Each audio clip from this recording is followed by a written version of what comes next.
نہج البلاغہ کا خطبہ نمبر 76 امیر المومنین حضرت علی علیہ السلام کے دعائیہ کلمات سے متعلق ہے۔ امیر علیہ السلام ارشاد فرماتے ہیں، اے اللہ تو ان چیزوں کو بخش دے جنہیں تو مجھ سے زیادہ جانتا ہے۔ اگر میں گناہ کی طرف پلٹوں تو اپنی مغفرت کے ساتھ پلٹا۔ بار الہ، جس عمل خیر کے بجا لانے کا میں نے اپنے آپ سے وعدہ کیا تھا مگر تو نے اسے پورا ہوتے ہوئے نہ پایا، اسے بھی بخش دے۔ میرے اللہ، زبان سے نکلے ہوئے وہ کلمے جن سے تیرا تقرب چاہا تھا مگر دل ان سے ہمنوا نہ ہو سکا، ان سے بھی درگزر کر۔ پروردگار، تو آنکھوں کے تنزیہ اشاروں اور ناشائستہ کلموں اور دل کی بری خواہشوں اور زبان کی ہرزہ سرائیوں کو معاف کر دے۔ خطبہ غرہ۔ یہ خطبہ امیر المومنین علیہ السلام کے ان خطبوں میں شمار ہوتا ہے جس میں آپ امیر المومنین علیہ السلام نے خداوند عالم کی عظمت و بزرگی کی حقیقتوں کا انکشاف کرتے ہوئے اہل ایمان کے تعارف کی نشانیاں ہر زمانے کے انسان کے سامنے رکھتی ہیں۔ امیر کائنات حضرت علی علیہ السلام اپنے خطبے میں ارشاد فرماتے ہیں، تمام حمد اس اللہ کے لیے ہے جو اپنی طاقت کے اعتبار سے بلند، اپنی بخشش کے لحاظ سے قریب ہے، ہر نفع و زیادتی کا عطا کرنے والا اور ہر مصیبت و ابتلا کا دور کرنے والا ہے۔ میں اس کے کرم کی نوازشوں اور نعمتوں کی فراوانیوں کی بنا پر اس کی حمد کرتا ہوں۔ میں اس پر ایمان رکھتا ہوں چونکہ وہ اول و ظاہر ہے، اور اس سے ہدایت چاہتا ہوں چونکہ وہ قریب تر اور ہادی ہے، اور اس سے مدد چاہتا ہوں چونکہ وہ قادر و توانا ہے، اور اس پر بھروسہ کرتا ہوں چونکہ وہ ہر طرح کی کفایت و اعانت کرنے والا ہے۔ اور میں گواہی دیتا ہوں کہ محمد صلی اللہ علیہ وآلہ وسلم اس کے عبد و رسول ہیں، جنہیں احکام کے نفاذ اور حجت کے اتمام اور عبرتناک واقعات پیش کر کے پہلے سے متنبہ کر دینے کے لیے بھیجا۔ امیر المومنین علیہ السلام اپنے اس خطبے میں ارشاد فرماتے ہیں کہ خدا کے بندو، میں تمہیں اس اللہ سے ڈرنے کی وصیت کرتا ہوں جس نے تمہارے سمجھانے کے لیے مثالیں پیش کی اور تمہاری زندگی کے اوقات مقرر کیے، تمہیں مختلف لباسوں سے ڈھانپا اور تمہارے رزق کا سامان فراہم کیا۔ اس نے تمہارا پورا جائزہ لے رکھا ہے اور تمہارے لیے جزا مقرر کی ہے، اور تمہیں اپنی وسیع نعمتوں اور فراخ عطیوں سے نوازا اور مؤثر دلیلوں سے تمہیں متنبہ کر دیا۔ وہ ایک ایک کر کے تمہیں گن چکا ہے، اور اس مقام آزمائش و محل و عبرت میں اس نے تمہاری عمریں مقرر کر دی ہیں۔ اس میں تمہاری آزمائش ہے اور اس کی درآمد و برآمد پر تمہارا حساب ہوگا۔ اس دنیا کا گھاٹ گندلا اور سیراب ہونے کی جگہ کیچڑ سے بھری ہوئی ہے، اس کا ظاہر خوشنما اور باطن تباہ کن ہے۔ یہ ایک مٹ جانے والا دھوکہ، غروب ہو جانے والی روشنی، ڈھل جانے والا سایہ اور جھکا ہوا ستون ہے۔ جب اس سے نفرت کرنے والا اس سے دل لگا لیتا ہے اور اجنبی اس سے مطمئن ہو جاتا ہے تو یہ اپنے پیروں کو اٹھا کر زمین پر دے مارتی ہے اور اپنے جال میں پھانس لیتی ہے اور اپنے تیروں کا نشانہ بنا لیتی ہے، اور اس کے گلے میں موت کا پھندا ڈال کر تنگ و تار قبر اور وحشتناک منزل تک لے جاتی ہے کہ جہاں وہ اپنا ٹھکانہ جنت یا دوزخ دیکھ لے اور اپنے کیے کا نتیجہ پا لے۔ بعد میں آنے والوں کی حالت بھی اگلوں کسی ہے، نہ موت کانٹ چھاٹ سے منہ موڑتی ہے اور نہ باقی رہنے والے گناہ سے باز آتے ہیں۔ باہم ایک دوسرے کے طور طریقوں کی پیروی کرتے ہیں اور یکے بعد دیگرے منزل منتہا و مقام فنا کی طرف بڑھ رہے ہیں، یہاں تک کہ جب معاملات ختم ہو جائیں گے اور دنیا کی عمر تمام ہو جائے گی اور قیامت کا ہنگام آ جائے گا تو اللہ سب کو قبر کے گوشوں، پرندوں کے گھونسلوں، درندوں کے بھٹوں اور ہلاکت گاہوں سے نکالے گا، گروہ در گروہ، سامت و ساکت، استادہ و صف بستہ، امر الہی کی طرف بڑھتے ہوئے اور اپنی جائے بازگشت کی جانب دوڑ لگاتے ہوئے، نگاہ قدرت ان پر حاوی اور پکارنے والے کی آواز ان سب کے کانوں میں آتی ہوگی، اور وہ ذوف و بیچارگی کا لباس پہنے ہوئے ہوں گے اور عجز و بے کسی کی وجہ سے ذلت ان پر چھائی ہوئی ہوگی، ہیلے اور ترکیبیں غائب، امیدیں منقطع ہو چکی ہوں گی،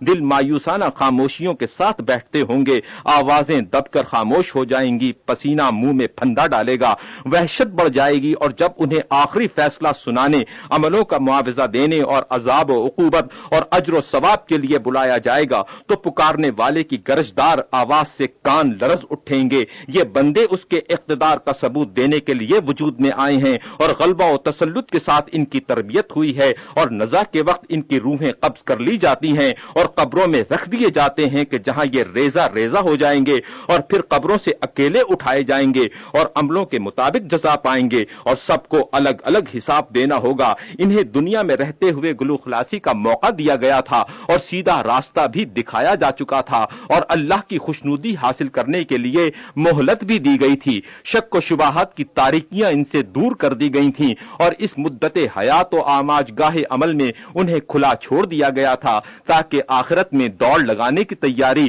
اور سوچ بچار سے مقصد کی تیاری کر لیں، اور اتنی مہلت پائیں جتنی فوائد کے حاصل کرنے اور اپنی آئندہ منزل کا سامان کرنے کے لیے ضروری ہے۔ یہ کتنی ہی صحیح مثالیں اور شفا بخش نصیحتیں ہیں، بشرط یہ کہ انہیں پاکیزہ دل اور سننے والے کان اور مضبوط راہیں اور ہوشیار عقلیں نصیب ہوں۔ حضرت علی علیہ السلام اپنے خطبے میں ارشاد فرماتے ہیں کہ اللہ سے ڈرو، اس شخص کے مانند جس نے نصیحت کی باتوں کو سنا تو جھک گیا، گناہ کیا تو اس کا اعتراف کیا، ڈرا تو عمل کیا، خوف کیا تو نیکیوں کی طرف بڑھا، قیامت کا یقین کیا تو اچھے اعمال بجا لایا، عبرتیں دلائی گئیں تو اس نے عبرت حاصل کی، اور خوف دلایا گیا تو برائیوں سے رک گیا، اور اللہ کی پکار پر لبیک کہی تو پھر اس کی طرف رخ موڑ لیا اور اس کی طرف توبہ و انابت کے ساتھ متوجہ ہوا، اگلوں کی پوری پوری پیروی کی اور حق کے دکھائے جانے پر اسے دیکھ لیا، ایسا شخص طلب حق کے لیے سرگرم عمل رہا اور دنیا کے بندھنوں سے چھمٹ کر بھاگ کھڑا ہوا، اور اس نے اپنے لیے ذخیرہ فراہم کیا اور باطن کو پاک و صاف رکھا اور آخرت کا گھر آباد کر لیا۔ سفر آخرت اور اس کی راہ نوردی کے لیے اور احتیاج کے مواقع اور فکر و فاقہ کے مقامات کے پیش نظر اس نے زاد اپنے ہمراہ بار کر لیا۔ امیر المومنین علیہ السلام ارشاد فرماتے ہیں کہ اللہ کے بندو، اپنے پیدا ہونے کی غرض و غایت کے پیش نظر اس سے ڈرتے رہو، اور جس حد تک اس نے تمہیں ڈرایا ہے اس حد تک اس سے خوف کھاتے رہو، اور اس سے اس کے سچے وعدے کا ایفا چاہتے ہوئے اور ہول قیامت سے ڈرتے ہوئے ان چیزوں کا استحقاق پیدا کرو جو اس نے تمہارے لیے مہیا کر رکھی ہیں۔ امیر کائنات حضرت علی علیہ السلام اپنے اس خطبے میں ارشاد فرماتے ہیں، اللہ نے تمہارے لیے کان بنائے تاکہ ضروری اور اہم چیزوں کو سن کر محفوظ رکھیں، اور اس نے تمہیں آنکھیں دی ہیں تاکہ وہ کوری و بے بصری سے نکل کر روشن و ضیابار ہوں، اور جسم کے مختلف حصے جن میں سے ہر ایک میں بہت سے اعضاء ہیں جن کے پیچ و خم ان کی مناسبت سے ہیں، اپنی صورتوں کی ترکیب اور عمر کی مدتوں کے تناسب کے ساتھ ساتھ ایسے بدنوں کے ساتھ جو اپنی ضروریات کو پورا کر رہے ہیں، اور ایسے دلوں کے ساتھ ہیں جو اپنی غذائے روحانی کی تلاش میں لگے رہتے ہیں، علاوہ دیگر بڑی نعمتوں اور احسان مند بنانے والی بخششوں اور سلامتی کے حصار کے، اور اس نے تمہاری عمریں مقرر کر دی ہیں جنہیں تم سے مخفی رکھا ہے، اور گزشتہ لوگوں کے حالات و واقعات سے تمہارے لیے عبرت اندوزی کے مواقع باقی رکھ چھوڑے ہیں۔ ایسے لوگ جو اپنے حظ و نصیب سے لذت اندوز تھے اور کھلے بندو آزاد پھرتے تھے، کس طرح امیدوں کے بر آنے سے پہلے موت نے انہیں جا لیا اور عمر کے ہاتھ نے انہیں ان امیدوں سے دور کر دیا۔ اس وقت انہوں نے کچھ سامان نہ کیا کہ جب بدن تندرست تھے، اور اس وقت عبرت و نصیحت حاصل نہ کی کہ جب جوانی کا دور تھا۔ کیا یہ بھرپور جوانی والے کمر جھکا دینے والے بڑھاپے کے منتظر ہیں، اور صحت و تر و تازگی والے ٹوٹ پڑنے والی بیماریوں کے انتظار میں ہیں، اور یہ زندگی والے فنا کی گھڑیاں دیکھ رہے ہیں جب چل چلاؤ کا ہنگام نزدیک اور کوچ قریب ہوگا، اور بستر مرگ پر قلق و اضطراب کی بے قراریاں اور سوز و تپش کی بے چینیاں اور لاب و دہن کے پھندے ہوں گے، اور عزیز و اقارب اور اولاد و احباب سے مدد کے لیے فریاد کرتے ہوئے ادھر ادھر کروٹیں بدلنے کا وقت آ گیا ہوگا۔ تو کیا قریبیوں نے موت کو روک لیا، یا رونے والیوں کے رونے نے کچھ فائدہ پہنچایا؟ اسے تو قبرستان میں قبر کے ایک تنگ گوشے کے اندر جکڑ باندھ کر اکیلا چھوڑ دیا گیا ہے۔ سانپ اور بچھوؤں نے اس کی جلد کو چھلنی کر دیا ہے، اور وہاں کی پامالیوں نے اس کی تر و تازگی کو فنا کر دیا ہے۔ آندھیوں نے اس کے آثار مٹا ڈالے، اور حالات نے اس کے نشانات تک محو کر دیے۔ تر و تازہ جسم لاغر و پژمردہ ہو گئے، ہڈیاں گل سڑ گئیں، اور روحیں گناہ کے بارے گراں کے نیچے دبی پڑی ہیں، اور غیب کی خبروں پر یقین کر چکی ہیں۔ لیکن ان کے لیے اب نہ اچھے عملوں میں اضافے کی صورت نہ بدعمالیوں سے توبہ کی کچھ گنجائش ہے۔ کیا تم انہی مر چکنے والوں کے بیٹے، باپ، بھائی اور قریبی نہیں ہو؟ آخر تمہیں بھی تو ہو بہو انہی کے سے حالات کا سامنا کرنا اور انہی کی راہ پر چلنا ہے اور انہی کی شاہراہ پر گزرنا ہے، مگر دل اب بھی حظ و سعادت سے بے رغبت اور ہدایت سے بے پرواہ ہیں اور غلط میدان میں جا رہے ہیں۔ گویا ان کے علاوہ کوئی اور مراد و مخاطب ہے اور گویا ان کے لیے دنیا سمیٹ لینا ہی صحیح راستہ ہے۔ یاد رکھو کہ تمہیں گزرنا ہے صراط پر اور وہاں کی ایسی جگہوں پر جہاں قدم لڑکھڑانے لگتے ہیں، پیر پھسل جاتے ہیں اور قدم قدم پر خوف و دہشت کے خطرات ہیں۔ اللہ سے اس طرح ڈرو جس طرح وہ مرد زیرک و دانا ڈرتا ہے کہ جس کے دل کو عقبہ کی سوچ بچار نے اور چیزوں سے غافل کر دیا ہو اور خوف نے اس کے بدن کو تاب و کلفت میں ڈال دیا ہو اور نماز شب نے اس کی تھوڑی بہت نیند کو بھی بیداری سے بدل دیا ہو اور امید ثواب میں اس کے دن کی تپتی ہوئی دوپہریں پیاس میں گزرتی ہوں اور زہد و ورع نے اس کی خواہشوں کو روک دیا ہو، ذکر الہی سے اس کی زبان ہر وقت حرکت میں ہو، خطروں کے آنے سے پہلے اس نے خوف کھایا ہو اور کٹی پھٹی راہوں سے بچتا ہوا سیدھی راہ پر ہو لیا ہو اور راہ مقصود پر آنے کے لیے سیدھا راستہ اختیار کیا ہو، نہ خوش فریبیوں نے اس میں پیچ و تاب کیا ہو اور نہ مشتبہ باتوں نے اس کی آنکھوں پر پردہ ڈالا ہو، بشارت کی خوشیوں اور نعمت کی آسائشوں کو پا کر میٹھی نیند سوتا ہے اور امن چین سے دن گزارتا ہے، وہ دنیا کی عبور گاہ سے قابل تعریف سیرت کے ساتھ گزر گیا اور آخرت کی منزل پر سعادتوں کے ساتھ پہنچا۔ وہاں کے خطروں کے پیش نظر اس نے نیکیوں کی طرف قدم بڑھایا اور اچھائیوں کے لیے اس وقفہ حیات میں تیز گام چلا، طلب آخرت میں دل جمعی اور رغبت سے بڑھتا گیا اور برائیوں سے بھاگتا رہا اور آج کے دن کل کا خیال رکھا اور پہلے سے اپنے آگے کی ضرورتوں پر نظر رکھی۔ بخشش و عطا کے لیے جنت اور عقاب و عذاب کے لیے دوزخ سے بڑھ کر کیا ہوگا، اور انتقام لینے اور مدد کرنے کے لیے اللہ سے بڑھ کر کون ہو سکتا ہے، اور سند و حجت بن کر اپنے خلاف سامنے آنے کے لیے قرآن سے بڑھ کر کیا ہے۔ میں تمہیں اللہ سے ڈرنے کی وصیت کرتا ہوں جس نے ڈرانے والی چیزوں کے ذریعے عذر تراشی کی کوئی گنجائش باقی نہیں رکھی اور سیدھی راہ دکھا کر حجت تمام کر دی ہے، اور تمہیں اس دشمن سے ہوشیار کر دیا ہے جو چپکے سے سینوں میں نفوذ کر جاتا ہے اور کانا پھوسی کرتے ہوئے کانوں میں پھونک دیتا ہے، چنانچہ وہ گمراہ کر کے تباہ و برباد کر دیتا ہے اور وعدے کر کے طفل تسلیوں سے ڈھارس بندھائے رکھتا ہے۔ پہلے تو بڑے سے بڑے جرموں کو سنوار کر سامنے لاتا ہے اور بڑے بڑے مہلک گناہوں کو ہلکا اور سبک کر کے دکھاتا ہے، اور جب بہکائے ہوئے نفس کو گمراہی کے ڈھوے پر لگا دیتا ہے اور اسے اپنے پھندوں میں اچھی طرح جکڑ لیتا ہے تو جسے سجایا تھا اس کو برا کہنے لگتا ہے اور جسے ہلکا اور سبک دکھایا تھا اس کی گراں باری اور اہمیت بتاتا ہے، اور جس سے مطمئن اور بے خوف کیا تھا اس سے ڈرانے لگتا ہے۔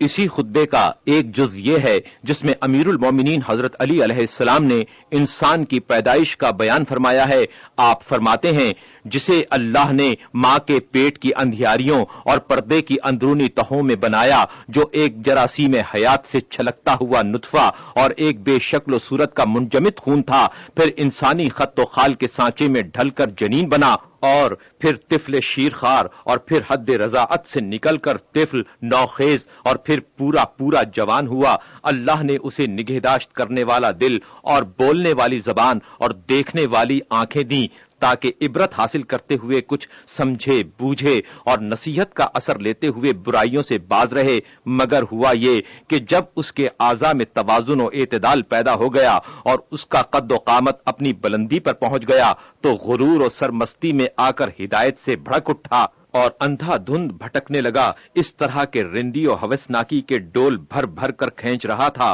اور نشاط و طرب کی کیفیتوں اور ہوس بازی کی تمناؤں کو پورا کرنے میں جان کھپائے ہوئے تھا، نہ کسی مصیبت کو خاطر میں لاتا تھا، نہ کسی ڈر اندیشے کا اثر لیتا تھا۔ آخر انہی شوریدگیوں میں غافل و مدہوش حالت میں مر گیا، اور جو تھوڑی بہت زندگی تھی اسے بےہودگیوں میں گزار گیا، نہ ثواب کمایا نہ کوئی فریضہ پورا کیا۔ ابھی وہ باقی ماندہ سرکشی کی راہی میں تھا کہ موت لانے والی بیماریاں اس پر ٹوٹ پڑیں کہ وہ بھجنکا سا ہو کر رہ گیا، اور اس نے رات اندوہ و مصیبت کی کلفتوں اور درد و آلام کی سختیوں میں جاگتے ہوئے اس طرح گزار دی کہ وہ حقیقی بھائی، مہربان باپ، بے چینی سے فریاد کرنے والی ماں اور بے قراری سے سینہ کوٹنے والی بہن کے سامنے سکرات کی مدہوشیوں اور سخت بدحواسیوں اور دردناک چیخوں اور سانس اکھڑنے کی بے چینیوں اور نزع کی درماندہ کر دینے والی شدتوں میں پڑا ہوا تھا۔ پھر اسے کفن میں نامرادی کے عالم میں لپیٹ دیا گیا اور وہ بڑے چپکے سے بلا مزاحمت دوسروں کی نقل و حرکت کا پابند رہا۔ پھر اسے تختے پر ڈالا گیا اور اس عالم میں کہ وہ محنت و مشقت سے خستہ حال اور بیماریوں کے سبب سے نڈھال ہو چکا تھا، اسے سہارا دینے والے نوجوانوں اور تعاون کرنے والے بھائیوں نے کاندھا دے کر پردیس کے گھر تک پہنچا دیا کہ جہاں میل ملاقات کے سارے سلسلے ٹوٹ جاتے ہیں، اور جب مشائیت کرنے والے اور مصیبت زدہ عزیز و اقارب پلٹ آئے تو اسے قبر کے گڑھے میں اٹھا کر بٹھا دیا گیا، فرشتوں سے سوال و جواب کے واسطے سوال کی دہشتوں اور امتحان کی ٹھوکریں کھانے کے لیے، اور پھر وہاں کی سب سے بڑی آفت کھولتے ہوئے پانی کی مہمانی اور جہنم میں داخل ہونا ہے، اور دوزخ کی لپٹیں اور بھڑکتے ہوئے شعلوں کی تیزیاں۔ نہ اس میں راحت کے لیے کوئی وقفہ ہے اور نہ سکون و راحت کے لیے کچھ دیر کے لیے بچاؤ ہے، نہ روکنے والی کوئی قوت ہے اور نہ اب سکون دینے والی موت، نہ تکلیف کو بھلا دینے کے لیے نیند، بلکہ وہ ہر وقت قسم قسم کی موتوں اور گھڑی گھڑی کے نت نئے عذابوں میں ہوگا۔ ہم اللہ ہی سے پناہ کے خواہشگار ہیں۔ اللہ کے بندو، وہ لوگ کہاں ہیں جنہیں عمریں دی گئیں تو وہ نعمتوں سے بہریاب ہوتے رہے، اور انہیں بتایا گیا تو وہ سب کچھ سمجھ گئے، اور وقت دیا گیا تو انہوں نے وقت غفلت میں گزار دیا، اور صحیح و سالم رکھے گئے تو اس نعمت کو بھول گئے۔ انہیں لمبی عمریں دی گئی تھیں، اچھی اچھی چیزیں بھی انہیں بخشی گئی تھیں، دردناک عذاب سے انہیں ڈرایا بھی گیا تھا، اور بڑی چیزوں کے ان سے وعدے بھی کیے گئے تھے۔ تو اب تم ہی ورطۂ ہلاکت میں ڈالنے والے گناہوں اور اللہ کو ناراض کرنے والی خطاؤں سے بچتے رہو۔ اے چشم و گوش رکھنے والو، اے صحت و ثروت والو، کیا بچاؤ کی کوئی جگہ یا چھٹکارے کی کوئی گنجائش ہے، یا کوئی پناہ گاہ یا ٹھکانہ ہے، بھاگ نکلنے کا کوئی موقع، پھر دنیا میں پلٹ کر آنے کی کوئی صورت ہے؟ اگر نہیں ہے تو پھر کہاں بھٹک رہے ہو اور کدھر کا رخ کیے ہوئے ہو، یا کن چیزوں کے فریب میں آ گئے ہو؟ حالانکہ اس لمبی چوڑی زمین میں سے تم میں سے ہر ایک کا حصہ اپنے قد بھر کا ٹکڑا ہی تو ہے کہ جس میں وہ مٹی سے اٹا ہوا رخسار کے بل پڑا ہوگا۔ یہ بھی غنیمت ہے خدا کے بندو، جبکہ گردن میں پھندا نہیں پڑا ہوا ہے اور روح بھی آزاد ہے۔ ہدایت حاصل کرنے کی فرصت اور جسموں کی راحت اور مجلسوں کے اجتماع اور زندگی کی بقایا مہلت اور اثر نو اختیار سے کام لینے کے مواقع اور توبہ کی گنجائش اور اطمینان کی حالت میں قبل اس کے کہ تنگی و ضیق میں پڑ جائے اور خوف و اضمحلال اس پر چھا جائے، اور قبل اس کے کہ موت آ جائے اور قادر و غالب کی گرفت اسے جکڑ لے۔ سید رضی فرماتے ہیں کہ وارد ہوا ہے کہ جب امیر المومنین امام المتقین حضرت علی علیہ السلام نے یہ خطبہ ارشاد فرمایا تو بدن لرزنے لگے، رونگٹے کھڑے ہو گئے، آنکھوں سے آنسو بہ نکلے اور دل کانپ اٹھے۔ خطبات عالیہ نہج البلاغہ، قرآن اور اسلام، volume number 2، audio cassette number 1۔ بسم اللہ الرحمن الرحیم۔ خطبہ نمبر 84۔ اپنے اس خطبے میں امیر المومنین علیہ السلام ارشاد فرماتے ہیں، وہ دل کی نیتوں اور اندر کے بھیدوں کو جانتا پہچانتا ہے،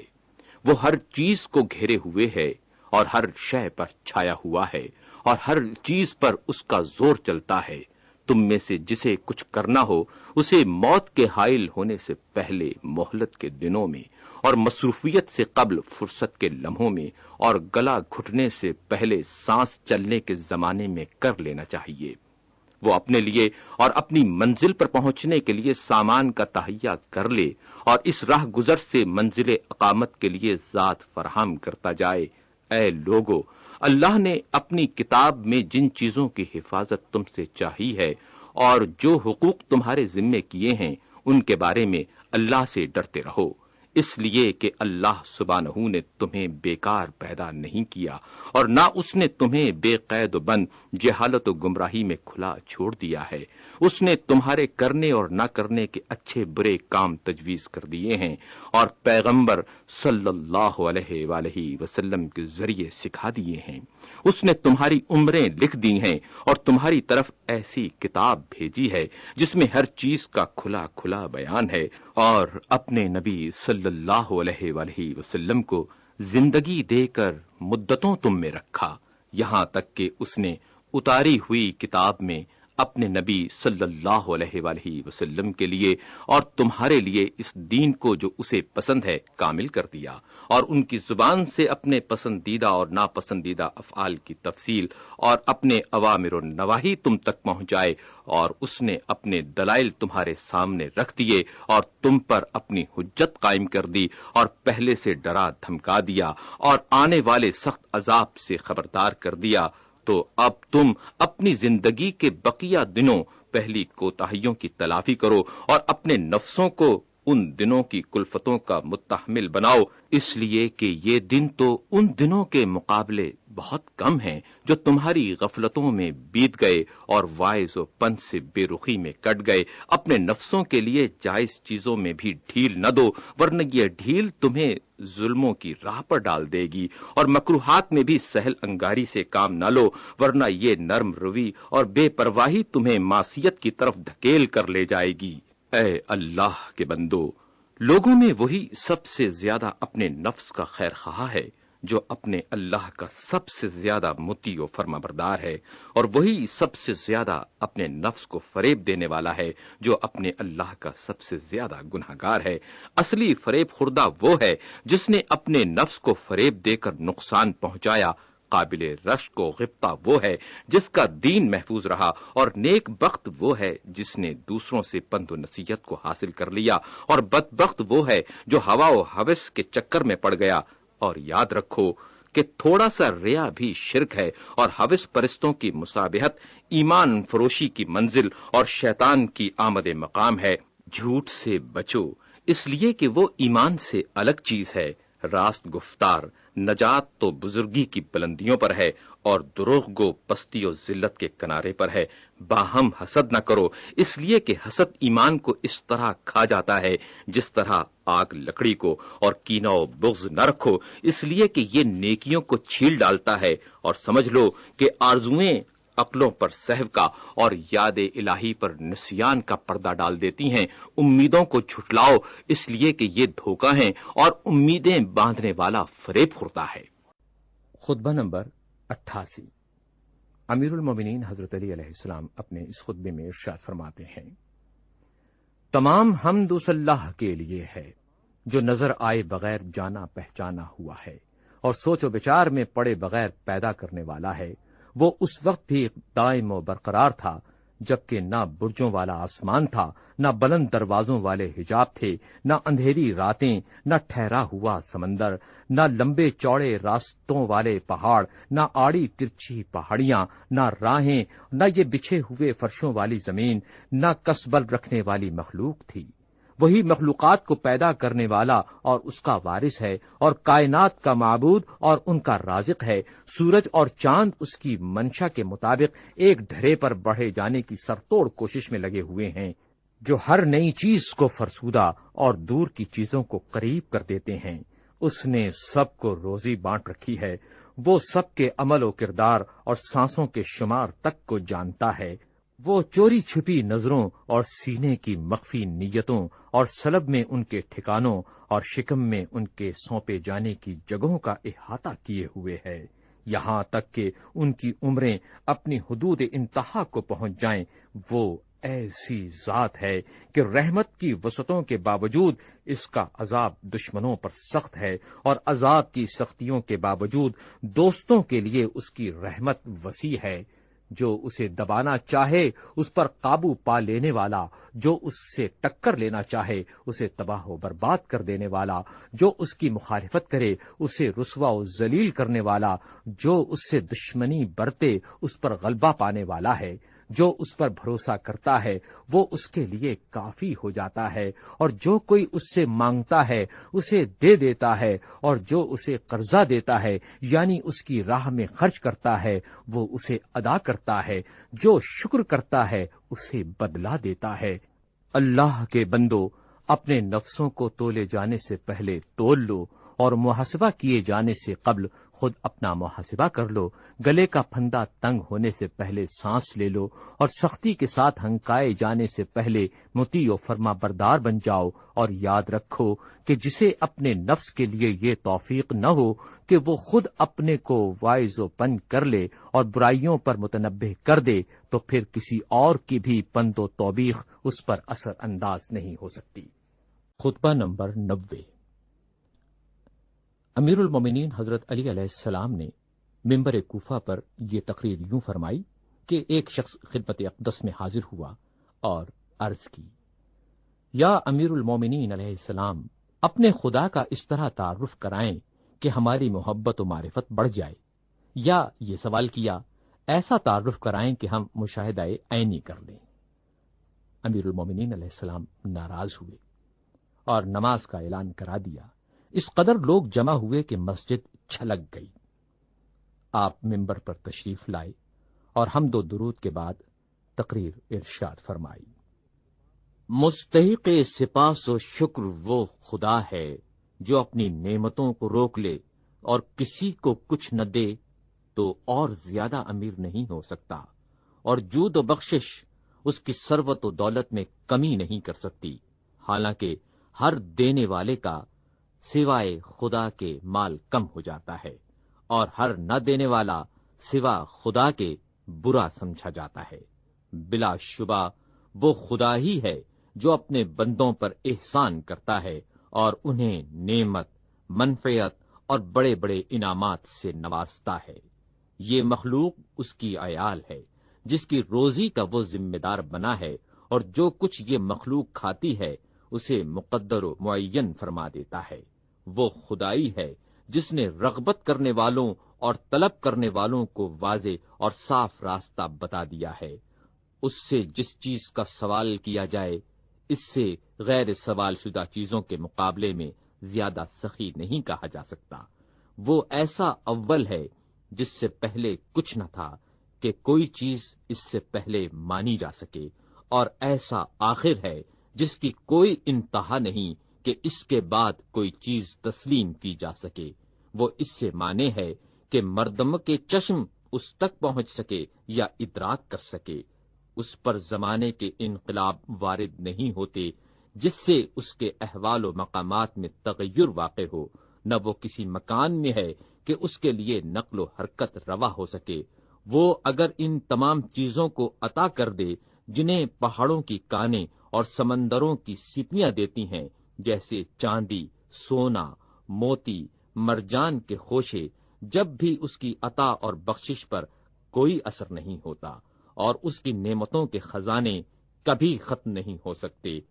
اور اس خدا کے پاس وہ نعمتائے بے پایاں اور پنہا ہے کہ آدمی ان سے آگاہ نہیں، جنہیں کبھی بھی اہل دنیا کی طلبگاریاں تمام نہیں کر سکیں گی، اس لیے کہ وہ ایسا جواد و سخی ہے کہ جس کی عطا کو سوال کرنے والوں کا سوال کم نہیں کر سکتا، اور مسلسل سوال کرنے والوں کی دریوزہ گری اسے بخیل نہیں بنا سکتی۔ پوچھنے والے دیکھ، اور قرآن کریم نے اس کے جن صفات کی طرف تیری رہنمائی کی ہے ان کی پیروی کر، اور اسی کی ہدایت کے نور سے روشنی حاصل کر، اور جن صفات کے جاننے کا تجھے شیطان نے مکلف اور پابند کیا ہے، نہ طریقہ پیغمبر اکرم صلی اللہ علیہ وآلہ وسلم اور عصر ائمہ خدا سے ان کا کوئی سراغ ملتا ہے، ان کا عرفان خدا پر چھوڑ دے، اس لیے کہ خدا کا انتہائی حق تجھ پر بس اتنا ہی ہے کہ جو کچھ اس نے بتایا ہے اسے جان لے، اور یاد رکھ کہ راسخون فی العلم وہ لوگ ہیں جنہیں پردہ غیب اور حجاب الہی کے اندر کی نامعلوم باتوں کے اقرار عجز نے پردہ غیب میں جانے سے بے نیاز کر دیا، اور ان کی مدح فرمائی کہ یہ جس چیز کو جانتے نہیں اس کے بارے میں اپنے عجز کا اعتراف کر لیتی ہیں اور جن چیزوں کی کہنا اور جس حقیقت کے بارے میں انہیں نطق و فکر کا مکلف نہیں کیا ان کے بارے میں جستجو نہ کرنے ہی کو رسوخ فی العلم قرار دیا ہے۔ لہذا اسی پر اکتفا کر اور اپنی مختصر و معذور عقل کے سہارے خدا کی عظمت و جلالت کا اندازہ کرنے سے باز آ جا، ورنہ ہلاک اور برباد ہو جائے گا۔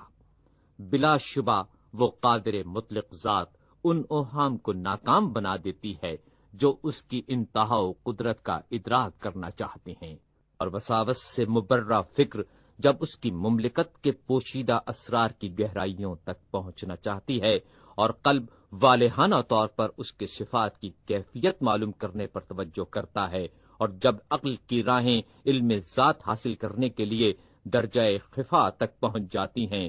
جہاں تک صفات نہیں پہنچ سکتے، تو خدا انہیں اس وقت روک دیتا ہے جب وہ دوسری چیزوں سے دامن جھٹک کر اس کی کنا ذات کی معرفت کے لیے غیوب کی تاریکی میں مقام ہلاکت کو طے کر لیتی ہے۔ پھر یہ فکر جستجو پسند ناکامی کا اعتراف کرتی ہوئی لوٹ آتی ہے کہ نہ اس کی معرفت اپنی حدوں سے آگے بڑھ کر حاصل ہو سکتی ہے، نہ قلب بشر میں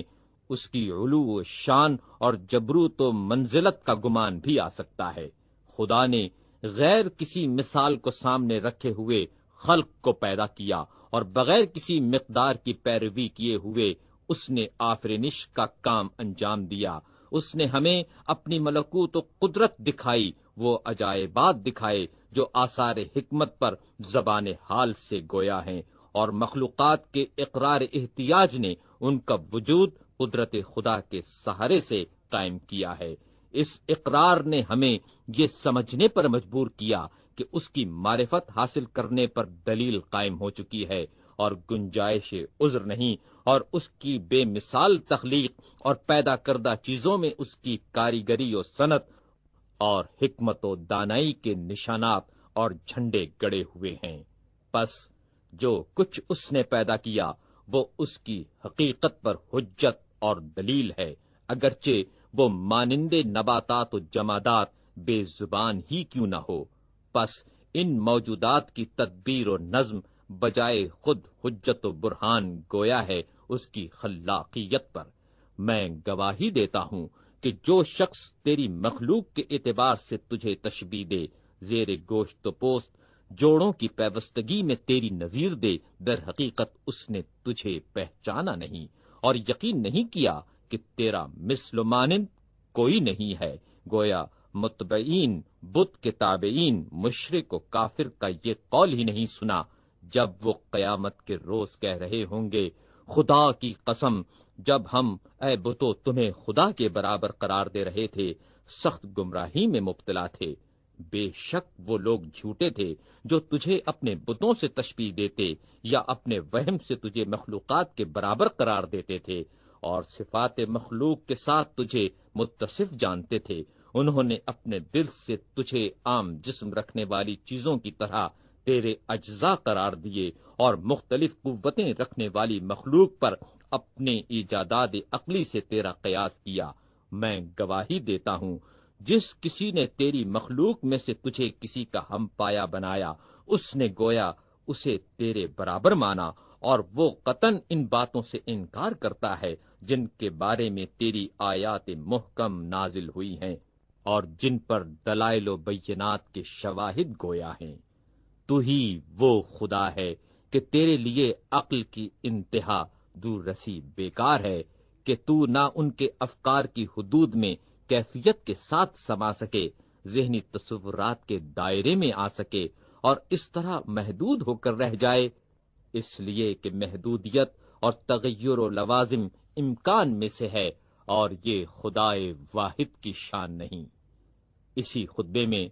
امیر المومنین علیہ السلام ارشاد فرماتے ہیں، خدا نے اپنی مخلوق کی بقا زندگی کو معین کیا ہے، اسے مستحکم اور استوار بنایا، اس کا بندوبست کیا اور اس میں کرم نمائیاں ملحوظ رکھیں اور اسے اپنے مقصد حیات میں اس طرح متوجہ کر دیا کہ اب نہ وہ حدود منزل سے تجاوز کر سکتا ہے اور نہ منزل مقصود تک پہنچے بغیر دم لے سکتا ہے۔ جب اسے راہ مشیت پر راہ روی کا حکم دے دیا گیا تو یہ بات اس پر گراں نہیں گزری، اور یہ کس طرح ہوتا جبکہ جملہ امور اس کی مشیت ہی سے صادر ہوتے ہیں۔ جو اشیاء گوناگوں کا خالق ہے، قوت فکر کی طرح رجوع کیے بغیر اور نہ انسانی طبعوں کی طرح اس کا کوئی محرک تھا کہ اس نے پہلے سوچا پھر جب کیا، اور بغیر تجربے اور آزمائش کے کہ وہ خدائے وحدہ و لا شریک ہے۔ خلقت و آفرینش کا سارا کام اس نے اپنی مشیت سے کیا۔ ان میں سے ہر ایک نے اس کی اطاعت قبول کی، اس کی دعوت تسلیم کی، اس طرح کہ نہ تاخیر کو دخل دیا نہ سستی کو درمیان میں آنے دیا۔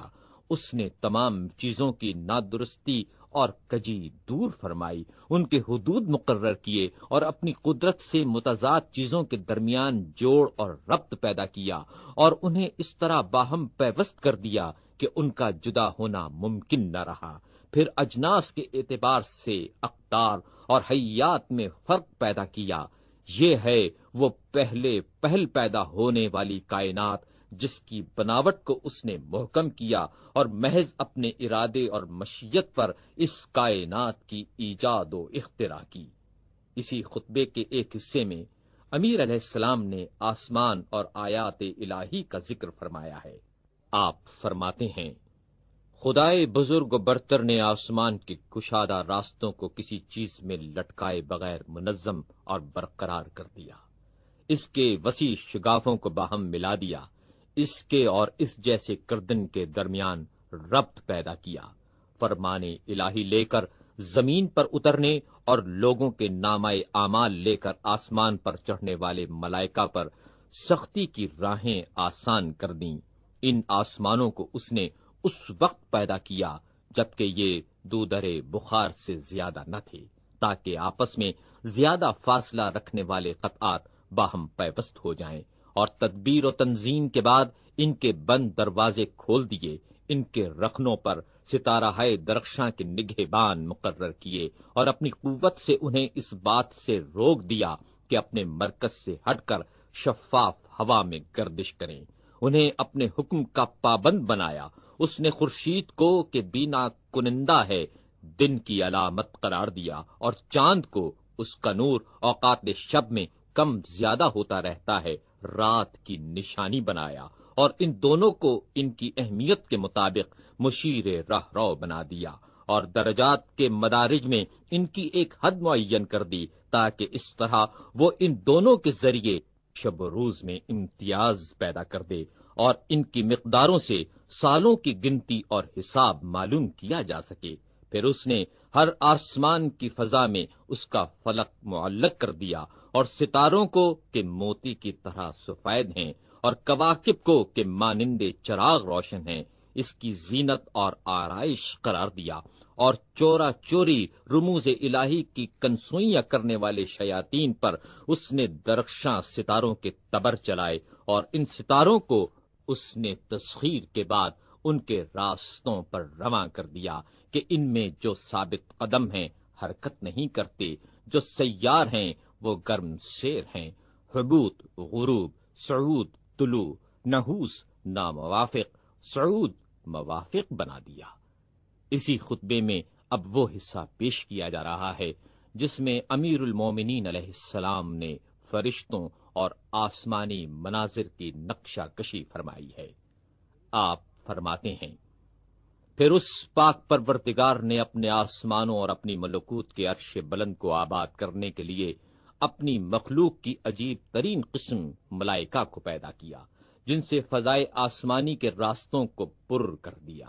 اور اب ان کشادہ منزلوں، پاک اور پاکیزہ مکانوں اور پردہ ہے عظمت و بلند قدری کے پیچھے اس کی تسبیح کرنے والے ملائکہ کی آوازیں گونج رہی ہیں، جن سے کان گنگ ہیں۔ ان کی پشت پر درخشندگی نور کا منظر ہے کہ آنکھیں طاقت دیدار نہیں رکھتی، جس کے باعث نگاہیں ٹھٹک کر رہ جاتی ہیں۔ ان ملائکہ کو خدا نے طرح طرح کی صورتوں اور رنگا رنگ حالات میں خلق فرمایا ہے کہ ہما وقت اس کی بزرگی و عظمت کے ثناخواں رہتے ہیں۔ یہ کئی کئی پر رکھنے والے ملائکہ اس کی بلندی عزت کی تسبیح کیا کرتے ہیں، اور خدا کی پیدا کی ہوئی چیزوں اور صنعتوں میں سے جو چیزیں آشکار و ہویدہ ہیں انہیں اپنی جانب منسوب نہیں کرتے، نہ اس امر کا اعادہ کرتے ہیں کہ جن چیزوں کو خدا نے تنے تنہا پیدا کیا ہے ان کی تخلیق میں یہ بھی شریک ہیں، بلکہ یہ وہ بندگان گرامی ہیں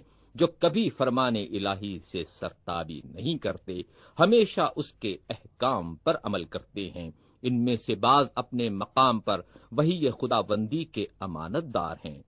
اور اپنے نبیوں کی طرف اپنے احکام و فرامین کا بار انہی پر ڈال رہے ہیں، اور ان فرشتوں کو ہر قسم کے شک و شبہ سے معصوم کر دیا ہے۔ پس ان میں کوئی ایسا نہیں ہے جو رضائے خداوندی سے منحرف ہو جائے۔ عبادت کرنے کے اسباب مہیا کرنے میں ان کی مدد فرمائی ہے پروردگار عالم نے، اور اپنے کرم سے تواضع کو ان کا شعار قرار دے دیا ہے، اور ان پر سپاس گزاری اور حمد خوانی کے دروازے کھول کر ان کی مشکل میں آسانی پیدا کر دی، اور توحید و یگانگی خداوندی کی آشکار علامتیں،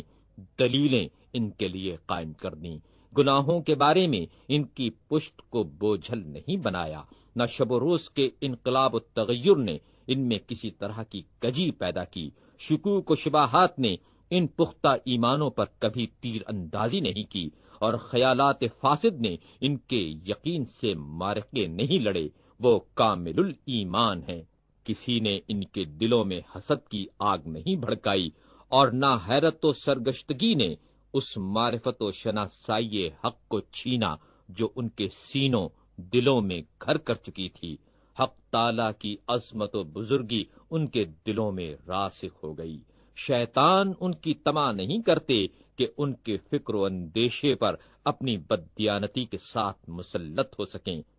ان فرشتوں میں ایک دستہ وہ ہے، ابر پرباراں، کوہ بلند و بزرگ تر اور راستہ بھلا دینے والی تاریکی اور تیرگی میں موجود ہے، اور انہی فرشتوں میں بعض وہ ہیں جن کے قدم زمین میں سوراخ کر کے آخری نقطۂ زمین تک پہنچ چکے ہیں، اور ان کے یہی وہ قدم ہیں جو پرچم سفید کے مانند فضا میں نصب ہیں۔ ان کے قدموں کے نیچے وہ تیز ہوا ہے جو انہیں ان کی آرام گاہ میں روکے ہوئے ہے۔ خدا کی عبادت اور بندگی نے انہیں ہر کام سے روک رکھا ہے۔ ان کے ایمان اور معرفت پروردگار نے انہیں ہر وسیلے سے بیگانہ کر دیا ہے۔ ان کے یقین محکم نے انہیں ہر دوسری چیز سے روگرداں کر دیا ہے۔ شدت شوق و دوستی خدا کے جذبے نے ان کی تمام توجہ صرف اسی کی طرف مرکوز کر رکھی ہے۔ جو کچھ چاہتے ہیں اسی سے طلب کرتے ہیں، کسی دوسرے سے امید و توقع نہیں رکھتے۔ معرفت الہی کی حلاوت اور شیرنی اس جام سے چکھ چکے ہیں جو سیر کر دینے والا اور محبت و دوستی خدا سے مملو ہے۔ خدا کا خوف ان کے قلب میں جمع ہوا ہے۔ اطاعت و بندگی کی کثرت نے ان کی کمر خم کر دی ہے، مگر خدا کی جانب میل و رغبت کی کثرت نے اس کی بارگاہ میں ان کے تضرع و زاری کو کم نہیں کیا ہے۔ بلندی مرتبت و منزلت نے فروتنی کے علاقے ان کی گردن سے جدا نہیں کیے۔ عجب و خود پسندی نے ان میں راہ نہیں پائی کہ اپنی ماضی کی عبادت و ریاضت کو بہت سمجھیں۔ عظمت الہی کے سامنے ان کی عاجزی نے ان کے اچھے اعمال کے لیے اہمیت کا کوئی حصہ نہیں چھوڑا۔ اب یہ سوچ ہی نہیں سکتے کہ ہم نے اچھے اعمال کیے ہیں، چاہے جتنی زیادہ عبادت اور بندگی کریں، مگر کسی طرح کی سستی ان پر طاری نہیں ہوتی، نہ ان کی رغبتوں میں کمی ہوتی ہے کہ اپنے رب سے امیدواری کی آنکھیں بند کر لیں اور غیر سے لو لگائیں، اور خدا سے طول مناجات اور راز و نیاز کی کثرت اطراف زبان کو خشک نہیں کر دیتی، نہ دوسری مصروفیات ان پر غالب ہوتی ہیں کہ خدا سے راز و نیاز مناجات کا سلسلہ منقطع ہو جائے۔ اور جس طرح مقام پر یہ عبادت و ریاضت کے لیے کھڑے ہوتے ہیں، ان کے کاندھے پہلو ادھر ادھر نہیں ہوتے، نہ اس کے احکام میں راحت طلبی کے لیے گردن موڑتے ہیں، نہ ان کے پختہ ارادوں پر غفلتوں کی خود فراموشی غالب آنے پاتی ہے، نہ ان کی ہمتوں پر گمراہ کن خواہشوں کے تیر برستے ہیں کہ وہ اطاعت الہی سے الگ ہو جائیں۔ انہوں نے دارائے عرش کو روز حاجت و نیاز مندی کے لیے ذخیرہ بنا لیا ہے، اور جب اس کی مخلوق دوسری مخلوقات کی طرف متوجہ تھی، اس وقت بھی انہوں نے اپنے شوق کی وجہ سے ادھر ہی رخ رکھا۔ یہ کبھی بھی حد عبادت کی انتہا کو نہیں پہنچتے، اور اگر انہیں پابندی اطاعت کا شوق پلٹاتا ہے تو انہی چشموں کی طرف جو امید و بیم سے کبھی خالی نہیں ہوتے، یعنی مصروف عبادت ہی رہتے ہیں، اور عذاب الہی سے خوف کا سبب کبھی ان کی نظروں سے نہیں ہٹتا کہ اپنی کوشش سے دست برداشتہ ہو کر سستی اور غفلت کے شکار بن جائیں۔ طمع دنیاوی انہیں اسیر و گرفتار نہیں کر پاتی کہ معمولی سی کوشش کو اپنی جد و جہد پر ترجیح دیں۔ جو اعمال ان سے سرزد ہوتے ہیں انہیں یہ بزرگ اور گراں مایہ نہیں سمجھتے، اور اگر ان کو بڑا سمجھتے ہوتے تو امید ثواب، خوف خدا کو ان کے قلوب سے زائل کر دیتا۔ وہ شیطان کے غلبے سے اپنے پروردگار کے بارے میں اختلاف نہیں کرتے، اور بدی اور دشمنی انہیں ایک دوسرے سے جدا نہیں کرتی، اور ایک دوسرے پر حسد و کینہ ان پر راہ نہیں پاتا، اور انواع شک و ریب نے ان پر غلبہ نہیں پایا، اور ان کی ہمت و پختہ ارادے بٹتے نہیں۔ پس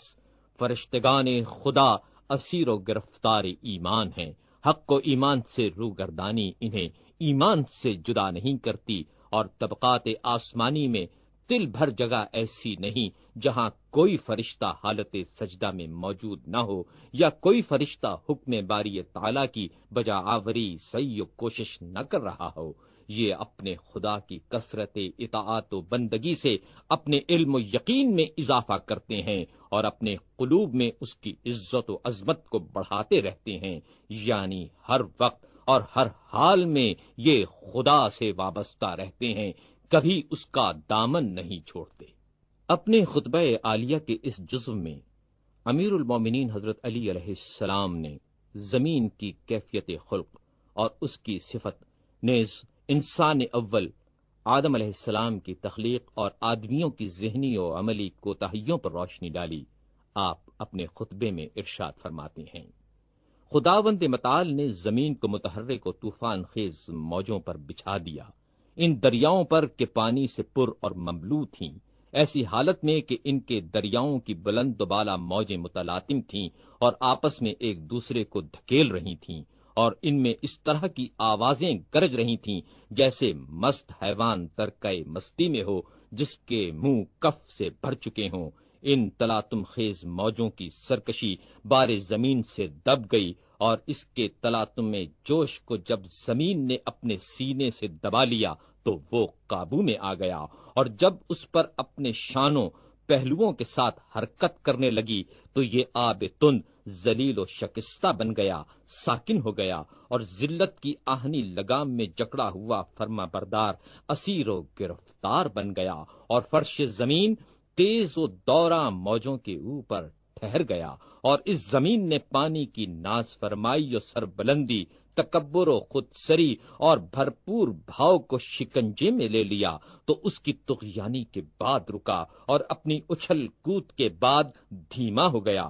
تو جب زمین تلے دب کر پانی کا جوش کم ہوا تو خدا نے اس کے مختلف گوشوں پر بڑے بڑے پہاڑ نصب کر دیے، اور زمین کے اوپر پانی کے چشموں کا راستہ پیدا فرمایا، اور انہیں کشادہ میدانوں اور ان کے اطراف و جوانب میں پراگندہ کر دیا، اور زمین کی حرکت کو پہاڑوں کے سنگ و سخت و عظیم و بلند چٹانوں اور چوٹیوں کے باعث معتدل کر دیا، چنانچہ وہ اپنی سطح کے مختلف قطعات میں پہاڑوں کے پیوست ہونے اور شگوفوں میں ان کے پھنس جانے، اور پھر پست و بلند حصہ زمین پر ان کے مسلط ہو جانے کے باعث وہ ہلنے سے رک گئی، اور خداوند تعالیٰ نے زمین اور فضا کے مابین فراخی پیدا کی، اور اس نے ہوا کو زمین پر رہنے والوں کے لیے باعث رحمت قرار دیا، اور پھر اس کے ساکنوں کو ان کے تمام احتیاجات و ضروریات کے ساتھ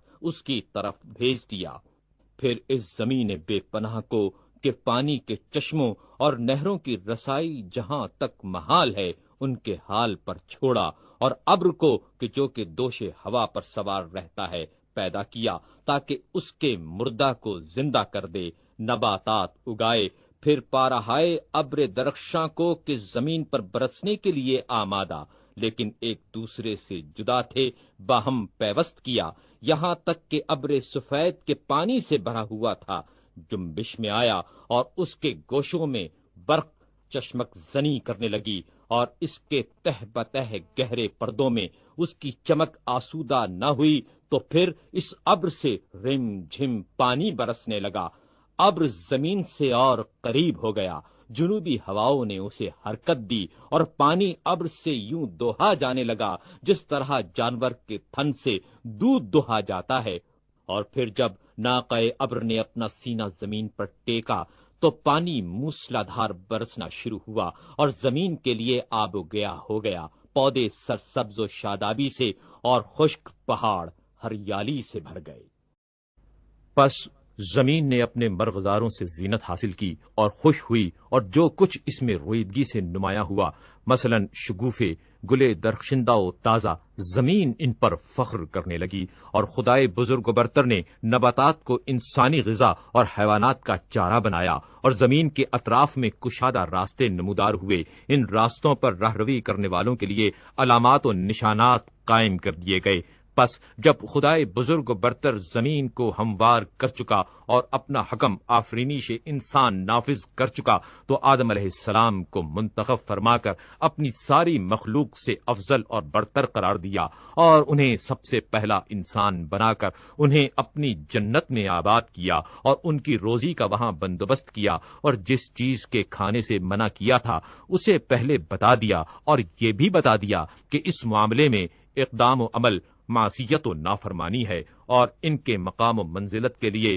خطرناک و نقصان دہ ہے، لیکن آدم علیہ السلام نے منع کردہ کام کی طرف قدم بڑھا دیا، گویا علم باری کی صداقت ظاہر ہو گئی۔ پھر خدا نے توبہ کے بعد انہیں زمین پر اتار دیا تاکہ اپنی نسل سے اس کی زمین کو آباد کریں، اور اپنے بندوں پر اسے حجت اور رہنما قرار دیا۔ پھر جب اس کی روح قبض کی تو کبھی بھی لوگوں کو ربوبیت اور معرفت و شناسائی کی حجت سے خالی نہیں چھوڑا، یہاں تک کہ اس کی حجت ہمارے رسول حضرت محمد مصطفیٰ صلی اللہ علیہ وآلہ وسلم پر تمام ہوئی، اور پھر کسی طرح کا مقام عذر باقی نہ رہا، اور غضب خدا سے ڈرانے کا کام انتہا کو پہنچ گیا۔ خدا نے اپنے فضل سے لوگوں کی روزی مقدر کی، اسے کم اور زیادہ کیا، تنگی اور فراخی کے ساتھ اس کی تقسیم کی، اور اس تقسیم میں عدالت کو ہر طرح ملحوظ رکھا تاکہ حصول روزی کی آسانی یا دشواری کے بعد جس کی چاہے آزمائش کر کے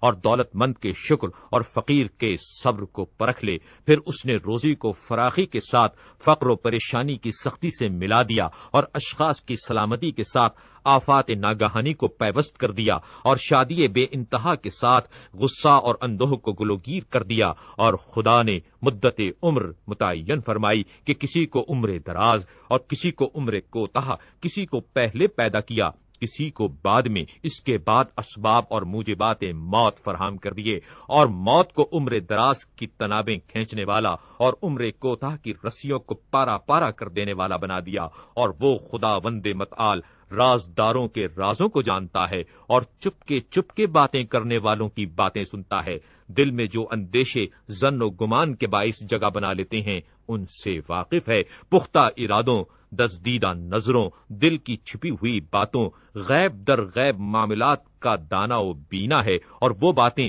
جنہیں سوراخ گوشت چوری چھپے سن لیتا ہے اس کے علم میں ہیں، وہ سوراخ کے جن میں چھوٹی چھوٹی چیونٹیاں گرمی میں، حشرات و گزند جاڑے میں پناہ لیتے ہیں اس کی نظر میں ہیں، اور ماں اور اولاد کے فراق کے وقت صدائے گریا وہ سنتا ہے، چلنے والوں کی چاپ حیوا کا مقام نمو کے درختوں کے رگ و ریشے کے غلاف میں ہے، غاروں اور پہاڑوں اور دروں میں جائے پناہ بنانے والے حیوانات کے خفیہ اڈے، درختوں اور ان کی چھالوں کے بیچوں بیچ مچھروں کے چھپ کے رہنے کی جگہیں، شاخوں سے پتوں کے اگنے کا احوال، سلب کے راستے، گرمی اور سردی سے مرکب نطفے کے گرنے کا مقام، اونچے اونچے بادلوں، پھر ان کے باہم پیوست ہو جانے والے ٹکڑوں، اور بارش کی بوندیں گرنے کی جگہ، اور ان جگہ سے کہ بگولے جنہیں پراگندہ کر دیتے اور سیل باراں جنہیں نابود کر دیتا ہے، ان سب کا وہ رمز آشنا ہے۔ ریگستان میں حشرات کے رہنے اور چلنے کی جگہ، پہاڑوں کی چوٹیوں پر پرندوں کے آشیانے، تاریک نشیمنوں میں مرغان ہوا کی نغمہ سرائی، صدف کے پردے میں رہنے والی چیزوں، لولو و مرجان جنہیں دریا کی موجیں پرورش کرتی ہیں اور جنہیں رات کی تاریکی ڈھانپ لیتی ہے اور آفتاب کی روشنی نمایاں کر دیتی ہے، جن پر پے در پے تاریکی کے پردے اور درخشندگی کی روشنی پڑتی رہتی ہے، اسے ان سب کا علم ہے۔ نشان قدم، ہر آہستہ آواز، ہر حرکت، ہر سخن، ہر جنبش لب، ہر ذرے ذرے کی مقدار دوزن، ہر جاندار کی جائے قرار، ہر صدائے آہستہ کا ہمہمہ، ہر نفس کا ارادہ، اور ہر وہ چیز جو روئے زمین پر موجود ہے، وہ میوہ ہو یا برگ درخت، جو اس سے گرتا ہے، یا رحم کے جہاں نطفہ ٹھہرتا ہے، یا خون جو وہاں جمع ہوتا ہے اور جمتایا گوشت کا لوتھڑا، یا وہ پیکر و صورت جو پیدا یا متولد ہو، یہ سب کچھ اس کے علم میں ہے، اور اس تمام علم سے انسانوں کی طرح اسے تھکاوٹ اور تکان نہیں ہوتی، اور جو کچھ وہ خلق فرما چکا، اس کی نگہداری میں بھی اسے ذرہ بھر کوئی دشواری نہیں ہوتی۔ احکام نافذ کرنے اور مخلوقات کی تدبیر انتظامی میں تھکن اور سستی نہیں ہوتی۔ اس کا علم سب میں کار فرما ہے اور سب کو محیط ہے۔ اس کا دامن انصاف سب کے لیے وسیع ہے اور اس کا فضل سب کو ڈھانپے ہوئے ہے، حالانکہ وہ بندے اس کی عظمت کے لحاظ سے کوتاہیاں کرتے ہیں۔ بار خدایا، تو ہی بہترین صفات کا اہل ہے اور تیری نعمتیں بے پایاں، زیادہ سے زیادہ شمار کی مستحق۔ اگر تجھ سے امید کی جاتی ہے تو ہی سب سے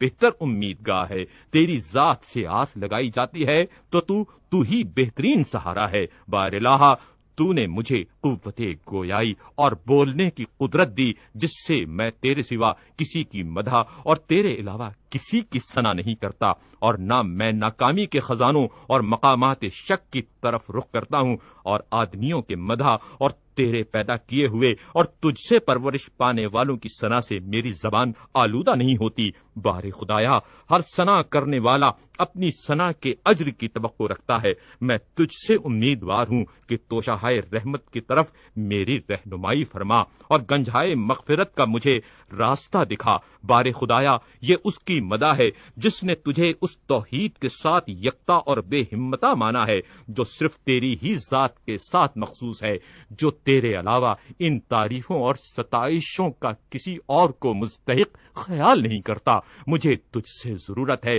اور اس ضرورت کی عاجزی تیرے علاوہ کوئی رفع اور تیرے علاوہ اس کی کوئی تلافی نہیں کر سکتا۔ پس اس مقام پر کہ تیرے ذکر میں مشغول رہوں، اپنی رضا اور خوشنودی مجھے ارزانی فرما، اور میرے ہاتھ کو اپنے سوا کسی اور کے سامنے دست سوال نہ بننے دے۔ تو قادر و توانا ہستی ہے اور ہر چیز پر قادر ہے۔ امیر المومنین امام المتقیان حضرت علی علیہ السلام خطبہ نمبر 91 میں ارشاد فرماتے ہیں کہ اے لوگو، میں نے فتنہ و شر کی آنکھیں پھوڑ ڈالی ہیں، اور جب اس کی تاریکیاں موجوں کی طرح تہو بالا ہو رہی تھیں اور دیوانے کتوں کی طرح اس کی دیوانگی زوروں پر تھی، تو میرے علاوہ کسی ایک میں جرت نہ تھی کہ وہ اس کی طرف بڑھتا۔ اب موقع ہے، جو چاہو مجھ سے پوچھ لو، پیشتر اس سے کہ مجھے نہ پاؤ۔ اس ذات کی قسم جس کے قبضہ قدرت میں میری جان ہے، تم اس وقت سے لے کر قیامت تک کے درمیانی عرصے کی جو بات مجھ سے پوچھو گے میں بتاؤں گا، اور کسی ایسے گروہ کے متعلق دریافت کرو گے کہ جس نے سوہ کو ہدایت کی ہو اور سوہ کو گمراہ کیا ہو، تو میں اس کے للکارنے والے اور اسے آگے سے کھینچنے والے اور پیچھے سے دھکیلنے والے اور اس کی سواریوں کی منزل اور اس کے ساز و سامان سے لدے ہوئے پالانوں کے اترنے کی جگہ تک بتا دوں گا، اور یہ کہ کون ان میں سے قتل کیا جائے گا اور کون اپنی موت مرے گا، اور جب میں نہ ہوں گا اور ناخوشگوار چیزوں اور سخت وقت مشکلیں تمہیں پیش آئیں گی تو دیکھ لینا کہ بہت سے پوچھنے والے پریشانی سے سر نیچے ڈال دیں گے اور بتانے والے عاجز و درماندہ ہو جائیں گے۔ یہ اس وقت ہوگا جب تم پر لڑائیاں زوروں سے ٹوٹ پڑیں گی اور اس کی سختیاں نمایاں ہو جائیں گی، اور دنیا اس طرح تم پر تنگ ہو جائے گی کہ مصیبتوں کے دنوں کو تم یہ سمجھنے لگو گے کہ وہ بڑھتے ہی جا رہے ہیں۔ امیر المومنین امام المتقیان حضرت علی علیہ السلام نہج البلاغہ کے اس خطبے میں ارشاد فرماتے ہیں کہ یہاں تک کہ خداوند عالم تمہارے باقی ماندہ لوگوں کو فتح و کامرانی دے گا، فتنوں کی یہ صورت ہوتی ہے کہ جب وہ آتے ہیں تو اس طرح اندھیرے میں ڈال دیتے ہیں کہ حق و باطل کا امتیاز نہیں ہوتا، اور پلٹتے ہیں تو ہوشیار کر جاتے ہیں، جب آتے ہیں تو شناخت نہیں ہوتی، پیچھے ہٹتے ہیں تو پہچانے جاتے ہیں۔ وہ ہواؤں کی طرح چکر لگاتے ہیں، کسی شہر کو اپنی زد پر رکھ لیتے ہیں اور کوئی ان سے رہ جاتا ہے۔ میرے نزدیک سب فتنوں سے زیادہ خوفناک اسلام کے لیے بنی امیہ کا فتنہ ہے، جسے نہ خود کچھ نظر آتا ہے، نہ اس میں کوئی چیز اسے سجھائی دیتی ہے۔ اس کے اثرات تو سب کو شامل کیے ہیں، لیکن خصوصیت سے اس کی آفتیں خاص ہی افراد کے لیے ہیں۔ جو اس میں حق کو پیش نظر رکھے گا اس پر مصیبتیں آئیں گی، جو آنکھیں بند رکھے گا وہ ان سے بچا رہے گا۔ خدا کی قسم، میرے بعد تم بنی امیہ کو اپنے لیے بدترین حکمران پاؤ گے۔ وہ تو اس بوڑھی اور سرکش اونٹنی کے مانند ہیں جو منہ سے کاٹتی ہو اور ادھر ادھر ہاتھ پیر مارتی ہو اور دہنے والے پر ٹانگیں چلاتی ہو اور دودھ دینے سے انکار کر دیتی ہو۔ وہ برابر تمہارا قلا قما کرتے رہیں گے یہاں تک کہ صرف اسے چھوڑیں گے جو ان کے مفید مطلب ہو یا کم از کم ان کے لیے نقصان رساں نہ ہو، اور ان کی مصیبت اسی طرح گھیرے رہے گی کہ ان سے داد خواہی ایسی ہی مشکل ہو جائے گی جیسے غلام کے لیے اپنے آقا سے اور مرید کی اپنے پیر سے۔ تم پر ان کا فتنہ ایسی بھیانک صورت میں آئے گا کہ جس سے ڈر لگنے لگے گا، اور زمانہ جاہلیت کی مختلف حالتوں کو لیے ہوگا۔ نہ اس میں ہدایت کا مینار نصب ہوگا، نہ راستہ دکھانے والا کوئی نشان نظر آئے گا۔ ہم اہل بیت رسول صلی اللہ علیہ وآلہ وسلم ان فتنہ انگیزیوں کے گناہ سے بچے ہوں گے، اور ان کی طرف لوگوں کو بلانے میں ہمارا کوئی حصہ نہ ہوگا۔ پھر ایک دن وہ آئے گا کہ اللہ اس شخص کے ذریعے سے جو انہیں ذلت کا مزہ چکھائے اور سختی سے ہکائے اور موت کے تلخ جام پلائے، اور ان کے سامنے تلوار رکھے اور خوف انہیں چمٹا دے، ان فتنوں سے اس طرح علیحدہ کر دے گا جس طرح ذبیحہ سے کھال الگ کی جاتی ہے۔ اس وقت قریش دنیا و مافیا کے بدلے میں یہ چاہیں گے کہ وہ مجھے صرف اتنی دیر کے جتنی اونٹ کے ذبح ہونے میں لگتی ہے کہیں ایک دفعہ دیکھ لیں، تاکہ میں اس چیز کو قبول کر لوں کہ جس کا آج کچھ حصہ بھی طلب کرنے کے باوجود دینے کے لیے تیار نہیں ہوتے۔ نہج البلاغہ خطبہ نمبر 92۔ خطبہ نمبر 92 میں امیر المومنین حضرت علی علیہ السلام ارشاد فرماتے ہیں، بابرکت ہے وہ خدا کہ جس کی ذات تک بلند پرواز ہمتوں کی رسائی نہیں، اور نہ عقل و فہم کی قوتیں اسے پا سکتی ہیں۔ وہ ایسا اول ہے کہ جس کے لیے نہ نقطۂ ابتدا ہے کہ وہ محدود ہو جائے، اور نہ کوئی اس کا آخر ہے کہ وہاں پہنچ کر ختم ہو جائے۔ اسی خطبے کی ذیل میں امیر المومنین حضرت علی علیہ السلام نے ارشاد فرمایا، اس نے ان انبیاء کو بہترین سونپے جانے کی جگہوں میں رکھا اور بہترین ٹھکانوں میں ٹھہرایا۔ وہ بلند مرتبہ سلبوں سے پاکیزہ شکموں کی طرف منتقل ہوتے رہے۔ جب ان میں سے کوئی گزر جانے والا گزر گیا، دوسرا دین خدا کو لے کر کھڑا ہو گیا، یہاں تک کہ یہ الہی شرف محمد صلی اللہ علیہ وآلہ وسلم تک پہنچا، جنہیں ایسے معدنوں سے کہ جو پھلنے پھولنے کے اعتبار سے بہترین، اور ایسی اصلوں سے کہ جو نشو و نما کے لحاظ سے بہت باوقار تھیں، پیدا کیا، اسی شجرے سے کہ جس سے انبیاء پیدا کیے اور جس میں اپنے امین منتخب فرمائے، ان کی عزت بہترین عزت اور قبیلہ بہترین قبیلہ اور شجرہ بہترین شجرہ ہے، جو سرزمین حرم پر اگا، بزرگی کے سائے میں بڑھا، جس کی شاخیں دراز اور پھل دسترس سے باہر ہیں۔ وہ پرہیزگاروں کے امام، ہدایت حاصل کرنے والوں کے لیے سرچشمہ بصیرت ہیں۔ وہ ایسا چراغ ہیں کہ جس کی روشنی لو دیتی ہے، اور ایسا روشن ستارہ کہ جس کا نور ضیاء پاش، اور ایسا چکماق کہ جس کی ضوء شعلہ فشاں ہے۔ ان کی سیرت افراط و تفریط سے بچ کر سیدھی راہ پر چلنا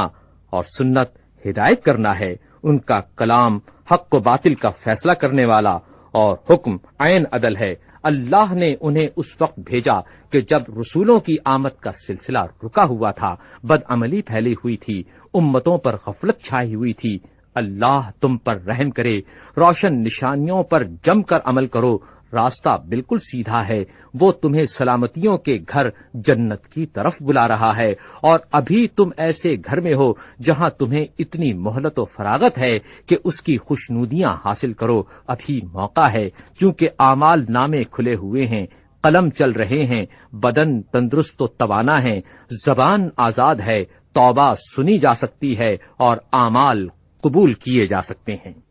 امیر المومنین حضرت علی علیہ السلام نہج البلاغہ کے خطبہ نمبر 93 میں ارشاد فرماتے ہیں، پیغمبر اکرم حضرت محمد مصطفیٰ صلی اللہ علیہ وآلہ وسلم کو اللہ نے اس وقت بھیجا کہ جب لوگ حیرت و پریشانی کے عالم میں گم کردہ راہ تھے اور فتنوں میں ہاتھ پیر مار رہے تھے۔ نفسانی خواہشوں نے انہیں بھٹکا دیا تھا اور غرور نے بہکا دیا تھا، اور بھرپور جہالت نے ان کی عقلیں کھو دی تھیں، اور حالات کے ڈاماڈول ہونے اور جہالت کی بلاؤں کی وجہ سے لوگ حیران و پریشان تھے۔ چنانچہ نبی اکرم حضرت محمد مصطفیٰ صلی اللہ علیہ وآلہ وسلم نے انہیں سمجھانے بجھانے کا پورا حق ادا کیا، خود سیدھے راستے پر جمے رہے اور حکمت و دانائی اور اچھی نصیحتوں کی طرف انہیں بلاتے رہے۔ نہج البلاغہ کا خطبہ نمبر 94۔ امیر المومنین حضرت علی علیہ السلام نہج البلاغہ کے اس خطبے میں ارشاد فرماتے ہیں، تمام حمد اس اللہ کے لیے ہے جو اول ہے اور کوئی شے اس سے پہلے نہیں، اور آخر ہے اور کوئی چیز اس کے بعد نہیں۔ وہ ظاہر ہے اور کوئی شے اس سے بالا تر نہیں، اور باطن ہے اور کوئی چیز اس سے قریب تر نہیں۔ اسی خطبے کے ذیل میں رسول اکرم حضرت محمد مصطفیٰ صلی اللہ علیہ وآلہ وسلم کا ذکر اس طرح حضرت علی نے فرمایا ہے۔ آپ فرماتے ہیں، بزرگی اور شرافت کے معدنوں اور پاکیزگی کی جگہوں میں حضرت رسول مقبول صلی اللہ علیہ وآلہ وسلم کا مقام بہترین مقام ہے۔ ان کی طرف نیک لوگوں کے دل جھکا دیے گئے ہیں اور نگاہوں کے رخ موڑ دیے گئے ہیں۔ خدا نے ان کی وجہ سے فتنے دبا دیے ہیں اور عداوتوں کے شعلے بجھا دیے، بھائیوں میں الفت پیدا کی، اور جو کفر میں اکٹھے تھے انہیں علیحدہ علیحدہ کر دیا۔ اسلام کی پستی و ذلت کو عزت بخشی اور کفر کی ذلت و بلندی کو ذلیل کیا۔ ان کا کلام شریعت کا بیان اور سکوت احکام کی زبان تھی۔ امیر المومنین حضرت علی علیہ السلام کے خطبات عالیہ نہج البلاغہ کا خطبہ نمبر 95۔ اس خطبے میں حضرت علی علیہ السلام ارشاد فرماتے ہیں، اگر اللہ نے ظالم کو مہلت دے رکھی ہے تو اس کی گرفت سے تو وہ ہرگز نکل نہیں سکتا، اور وہ اس کی گزرگاہ اور گلے میں ہڈی پھنسنے کی جگہ پر موقع کا منتظر ہے۔ اس ذات کی قسم جس کے قبضے میں میری جان ہے، یہ قوم اہل شام تم پر غالب آ کر رہے گی، اس لیے نہیں کہ ان کا حق تم سے فائق ہے، بلکہ اس لیے کہ وہ اپنے ساتھی کی طرف باطل ہونے کے باوجود تیزی سے لپکتے ہیں، اور تم میرے حق پر ہونے کے باوجود سستی کرتے ہو۔ رعیتیں اپنے حکمرانوں کے ظلم و جور سے ڈرا کرتی ہیں، اور میں اپنی رعیت کے ظلم سے ڈرتا ہوں۔ میں نے تمہیں جہاد کے لیے ابھارا، لیکن تم اپنے گھروں سے نہ نکلے۔ میں نے تمہیں کارآمد باتوں کو سنانا چاہا، مگر تم نے ایک نہ سنی، اور میں نے پوشیدہ بھی اور اعلانیہ بھی تمہیں جہاد کے لیے پکارا اور للکارا، لیکن تم نے ایک نہ مانی، اور سمجھایا بجھایا، مگر تم نے میری نصیحتیں قبول نہ کی۔ کیا تم موجود ہوتے ہوئے بھی غائب رہتے ہو؟ حلقہ بگوش ہوتے ہوئے گویا خود مالک ہو۔ میں تمہارے سامنے حکمت اور دانائی کی باتیں کرتا ہوں اور تم ان سے بھڑکتے ہو۔ تمہیں بلند پایا نصیحتیں کرتا ہوں اور تم پراگندہ خاطر ہو جاتے ہو۔ میں ان باغیوں سے جہاد کرنے کے لیے تمہیں آمادہ کرتا ہوں تو ابھی میری بات ختم بھی نہیں ہوتی کہ میں دیکھتا ہوں کہ تم اولاد سبا کی طرح تتر بتر ہو گئے، اپنی نشست گاہوں کی طرف واپس چلے جاتے ہو اور ان نصیحتوں سے غافل ہو کر ایک دوسرے کے چکمے میں آ جاتے ہو۔ صبح کو میں تمہیں سیدھا کرتا ہوں اور شام کو جب آتے ہو تو ویسے کے ویسے ہی کمان کی پشت کی طرح ٹیڑھے۔ سیدھا کرنے والا عاجز آ گیا اور جسے سیدھا کیا جا رہا ہے وہ لا علاج ثابت ہوا۔ اے وہ لوگوں جن کے جسم تو حاضر ہیں اور عقلیں غائب اور خواہشیں جدا جدا ہیں، ان پر حکومت کرنے والے ان کے ہاتھوں آزمائش میں پڑے ہوئے ہیں۔ تمہارا حاکم اللہ کی اطاعت کرتا ہے اور تم اس کی نافرمانی کرتے ہو، اور اہل شام کا حاکم اللہ کی نافرمانی کرتا ہے مگر وہ اس کی اطاعت کرتے ہیں۔ خدا کی قسم میں یہ چاہتا ہوں کہ معاویہ تم میں سے 10 مجھ سے لے لے اور بدلے میں اپنا ایک آدمی مجھے دے دے، جس طرح دینار کا تبادلہ درہموں سے ہوتا ہے۔ اے اہل کوفہ، میں تمہاری 3 اور ان کے علاوہ 2 باتوں میں مبتلا ہوں۔ پہلے تو یہ کہ تم کان رکھتے ہوئے بہرے ہو اور بولنے چالنے کے باوجود گونگے ہو اور آنکھیں ہوتے ہوئے بھی اندھے ہو، اور پھر یہ کہ نہ تم جنگ کے موقع پر سچے جواں مرد ہو اور نہ قابل اعتماد بھائی ہو۔ اسے بھی اونٹوں کی چال ڈھال والوں کہ جن کے چرواہے گم ہو چکے ہوں ان کی طرف سے گھیر کر لایا جاتا ہے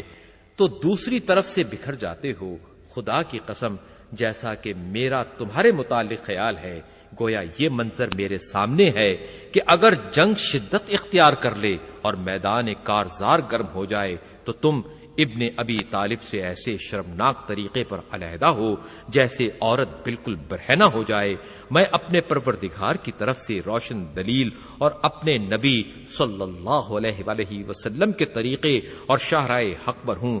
جسے میں باطل کے راستوں میں سے ڈھونڈ ڈھونڈ کر پاتا رہتا ہوں۔ اپنے نبی صلی اللہ علیہ وآلہ وسلم کے اہل بیت کو دیکھو، ان کی سیرت پر چلو اور ان کے نقش قدم کی پیروی کرو۔ وہ تمہیں ہدایت سے باہر نہیں ہونے دیں گے اور نہ گمراہی و ہلاکت کی طرف پلٹائیں گے، اور اگر وہ کہیں ٹھہریں تو تم بھی ٹھہر جاؤ، اگر وہ اٹھیں تو تم بھی اٹھ کھڑے ہو۔ ان سے آگے نہ بڑھ جاؤ ورنہ گمراہ ہو جاؤ گے، اور نہ انہیں چھوڑ کر پیچھے رہ جاؤ ورنہ تباہ ہو جاؤ گے۔ میں نے محمد صلی اللہ علیہ وآلہ وسلم کے خاص خاص اصحاب دیکھے ہیں، مجھے تو تم میں سے ایک بھی ایسا نظر نہیں آتا جو ان کے مثل ہو۔ وہ اس عالم میں صبح کرتے تھے کہ ان کے بال بکھرے ہوئے اور چہرے خاک سے اٹے ہوئے ہوتے تھے، جبکہ رات کو وہ سجود و قیام میں کاٹ چکے ہوتے تھے۔ اس عالم میں کہ کبھی پیشانیاں سجدے میں رکھتے تھے اور کبھی رخسار اور حشر کی یاد سے اس طرح بے چین رہتے تھے کہ جیسے انگاروں پر ٹھہرے ہوئے ہوں، اور لمبے سجدوں کی وجہ سے ان کی آنکھوں کے درمیان پیشانیوں پر بکری کے گھٹنوں ایسے گٹھے پڑے ہوئے تھے۔ جب بھی ان کے سامنے اللہ کا ذکر آ جاتا تھا تو ان کی آنکھیں برس پڑتی تھیں، یہاں تک کہ ان کے گریبانوں کو بھگو دیتی تھیں۔ وہ اس طرح کانپتے رہتے تھے جس طرح تیز جھکڑ والے دن درخت تھر تھراتے ہیں، سزا کے خوف اور ثواب کی امید میں۔ امیر المومنین حضرت علی علیہ السلام نہج البلاغہ کے خطبہ نمبر 99 میں ارشاد فرماتے ہیں، وہ ہر اول سے پہلے اول ہے اور ہر آخر کے بعد آخر ہے۔ اس کی اولیت کی سبب سے واجب ہے کہ اس سے پہلے کوئی نہ ہو، اور اس کے آخر ہونے کی وجہ سے ضروری ہے کہ اس کے بعد کوئی نہ ہو۔ میں گواہی دیتا ہوں کہ اللہ کے سوا کوئی معبود نہیں، ایسی گواہی جس میں ظاہر و باطن یکساں اور دل و زبان ہمنوا ہیں۔ اے لوگو، تم میری مخالفت کے جرم میں مبتلا نہ ہو اور میری نافرمانی کر کے حیران و پریشان نہ ہو۔ میری باتیں سنتے وقت تو ایک دوسرے کی طرف آنکھوں کے اشارے نہ کرو۔ اس ذات کی قسم جس نے دانے کو شگفتہ کیا اور ذی روح کو پیدا کیا، میں جو خبر تمہیں دیتا ہوں وہ نبی صلی اللہ علیہ وآلہ وسلم کی طرف سے پہنچی ہوئی ہے۔ نہ خبر دینے والے رسول نے جھوٹ کہا، نہ سننے والا جاہل تھا۔ لو سنو، میں ایک سخت گمراہیوں میں پڑے ہوئے شخص کو گویا اپنی آنکھوں سے دیکھ رہا ہوں کہ وہ شام میں کھڑا ہوا للکار رہا ہے۔ اس نے اپنے جھنڈے کوفے کے آس پاس کھلے میدانوں میں گاڑ دیے ہیں، چنانچہ جب اس کا منہ پھاڑ کھانے کو کھل گیا اور اس کی لگام کا دہانہ مضبوط ہو گیا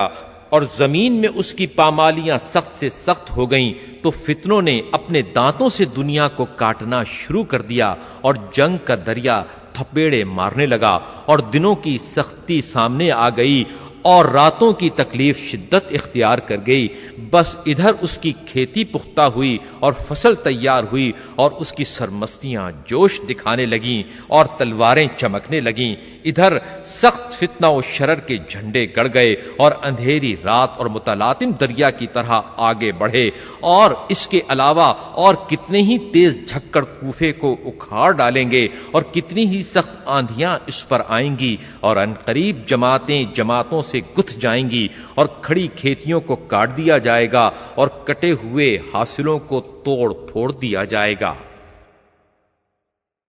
امیر المومنین حضرت علی علیہ السلام کے خطبات عالیہ نہج البلاغہ۔ نہج البلاغہ کا خطبہ نمبر 100 آپ کی سماعتوں کے لیے پیش کیا جا رہا ہے۔ امیر المومنین حضرت علی علیہ السلام اپنے اس خطبے میں ارشاد فرماتے ہیں، وہ ایسا دن ہوگا کہ اللہ حساب کی چھان بین اور عملوں کی جزا کے لیے سب اگلے پچھلوں کو جمع کرے گا۔ وہ خضوع کی حالت میں اس کے سامنے کھڑے ہوں گے، پسینہ منہ تک پہنچ کر ان کے منہ میں لگام ڈال دے گا، زمین ان لوگوں سمیت لرزتی تھرتھراتی ہوگی۔ اس وقت سب سے بڑا خوشحال وہ ہوگا جسے اپنے دونوں قدم ٹکانے کی جگہ اور سانس لینے کی کھلی فضا مل جائے۔ اسی خطبے کا ایک جزو یہ ہے، حضرت علی اپنے اس خطبے میں ارشاد فرماتے ہیں، وہ ایسے فتنے ہوں گے جیسے اندھیری رات کے ٹکڑے، ان کے مقابلے کے لیے گھوڑوں کے پیر جم نہ سکیں گے اور نہ ان کے جھنڈے پلٹائے جا سکیں گے۔ وہ تمہارے پاس اس طرح آئیں گے کہ ان کی لگامیں چڑھی ہوئی ہوں گی اور ان پر پالان کسے ہوں گے، ان کا پیشرو انہیں تیزی سے ہکائے گا اور سوار ہونے والا انہیں ہلکان کر دے گا۔ وہ لوگ اس قوم سے ہیں جن کے حملے سخت ہوتے ہیں اور لوٹ کھسوٹ کم، ان سے وہ قوم فی سبیل اللہ جہاد کرے گی جو متکبروں کے نزدیک پست اور ذلیل، زمین میں گمنام اور آسمان میں جانی پہچانی ہوئی ہوں گی۔ اے بصرہ، تیری حالت پر افسوس ہے کہ جب تجھ پر اللہ کے عذاب کے لشکر ٹوٹ پڑیں گے جس پہ نہ غبار اڑے گا اور نہ شور و غوغا ہوگا، اور تیرے بسنے والے قتل اور سخت بھوک میں مبتلا ہوں گے۔ امیر المومنین حضرت علی علیہ السلام نہج البلاغہ کے خطبہ نمبر 101 میں ارشاد فرماتے ہیں، دنیا کو زہد اختیار کرنے والوں اور اس سے پہلو بچانے والوں کی نظر سے دیکھو، خدا کی قسم وہ جلد ہی اپنے رہنے سہنے والوں کو اپنے سے الگ کر دے گی اور امن و خوشحالی میں بسر کرنے والوں کو رنج و اندوہ میں ڈال دے گی، اور جو چیز اس میں کی منہ موڑ کر پیٹھ پھرا لے وہ واپس نہیں آیا کرتی، اور آنے والی چیز کا کچھ پتہ نہیں ہوتا کہ اس کی راہ دیکھی جائے۔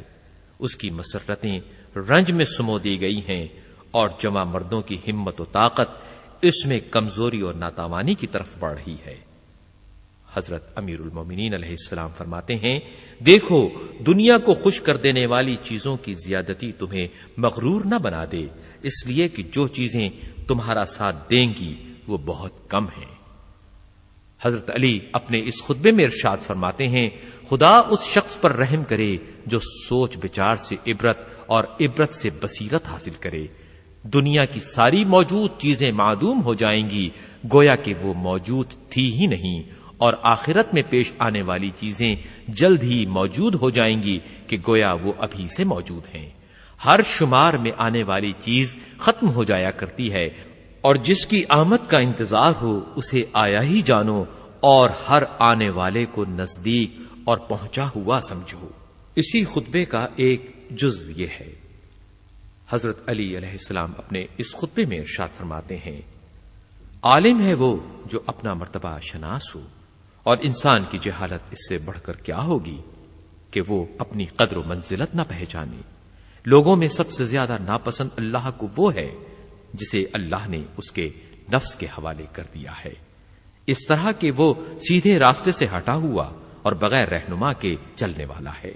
اگر اسے دنیا کی کھیتی بونے کے لیے بلایا جاتا ہے تو سرگرمی دکھاتا ہے، اور آخرت کی کھیتی بونے کے لیے کہا جاتا ہے تو کاہلی کرنے لگتا ہے۔ گویا جس چیز کے لیے اس نے سرگرمی دکھائی وہ تو ضروری تھی، اور جس میں سستی و کوتاہی کی وہ اس سے ساقط تھی۔ اسی خطبے کا ایک جزو یہ بھی ہے جس میں حضرت علی ارشاد فرماتے ہیں، وہ زمانہ ایسا ہوگا کہ جس میں وہ خوابیدہ مومن ہی بچ کر نکل سکے گا کہ جو سامنے آنے پر جانا پہچانا نہ جائے، اور نگاہ سے اوجھل ہونے پر اسے ڈھونڈا نہ جائے۔ یہی لوگ تو ہدایت کے جگمگاتے چراغ اور شب پیمائیوں میں روشن نشانیاں ہیں۔ نہ وہ ادھر ادھر کچھ کا کچھ لگاتے پھریں، نہ لوگوں کی برائیاں اچھالتے ہیں اور نہ ان کے راز فاش کرتے ہیں۔ اللہ انہی لوگوں کے لیے رحمت کے دروازے کھول دے اور ان سے اپنے عذاب کی سختیاں دور کرے گا۔ اے لوگو، وہ زمانہ تمہارے سامنے آنے والا ہے کہ جس میں اسلام کو اس طرح اوندھا کر دیا جائے گا جس طرح برتن کو ان چیزوں سمیت جو اس میں ہوں الٹ دیا جائے۔ اے لوگو، اللہ نے تمہیں اس امر سے محفوظ رکھا ہے کہ وہ تم پر ظلم کرے، مگر اس سے پناہ نہیں کہ وہ تمہیں آزمائش میں ڈالے۔ اس بزرگ و برتر کہنے والے کا ارشاد ہے، اس میں ہماری بہت سی نشانیاں ہیں اور ہم تو بس ان کا امتحان لیا کرتے ہیں۔ نہج البلاغہ کا خطبہ نمبر 102۔ حضرت علی علیہ السلام نہج البلاغہ کے خطبہ نمبر 102 میں ارشاد فرماتے ہیں، جب اللہ نے محمد صلی اللہ علیہ وآلہ وسلم کو بھیجا تو عربوں میں نہ کوئی آسمانی کتاب کا پڑھنے والا تھا اور نہ کوئی نبوت و وحی کا دعوے دار۔ آپ نے اطاعت کرنے والوں کو لے کر اپنے مخالفوں سے جنگ کی، حالانکہ آپ ان لوگوں کو نجات کی طرف لے جا رہے تھے،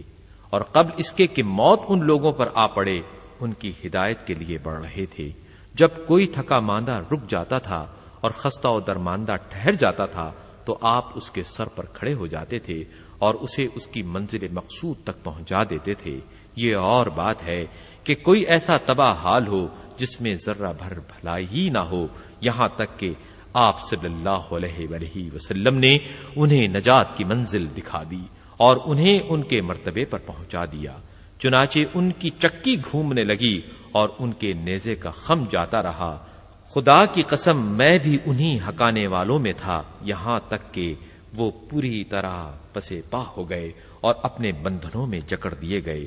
اس دوران میں نہ میں عاجز ہوا، نہ بزدلی دکھائی، نہ کسی قسم کی خیانت کی، نہ مجھ میں کوئی کمزوری آئی۔ خدا کی قسم میں اب بھی باطل کو چیر کر حق کو اس کے پہلو سے نکال لوں گا۔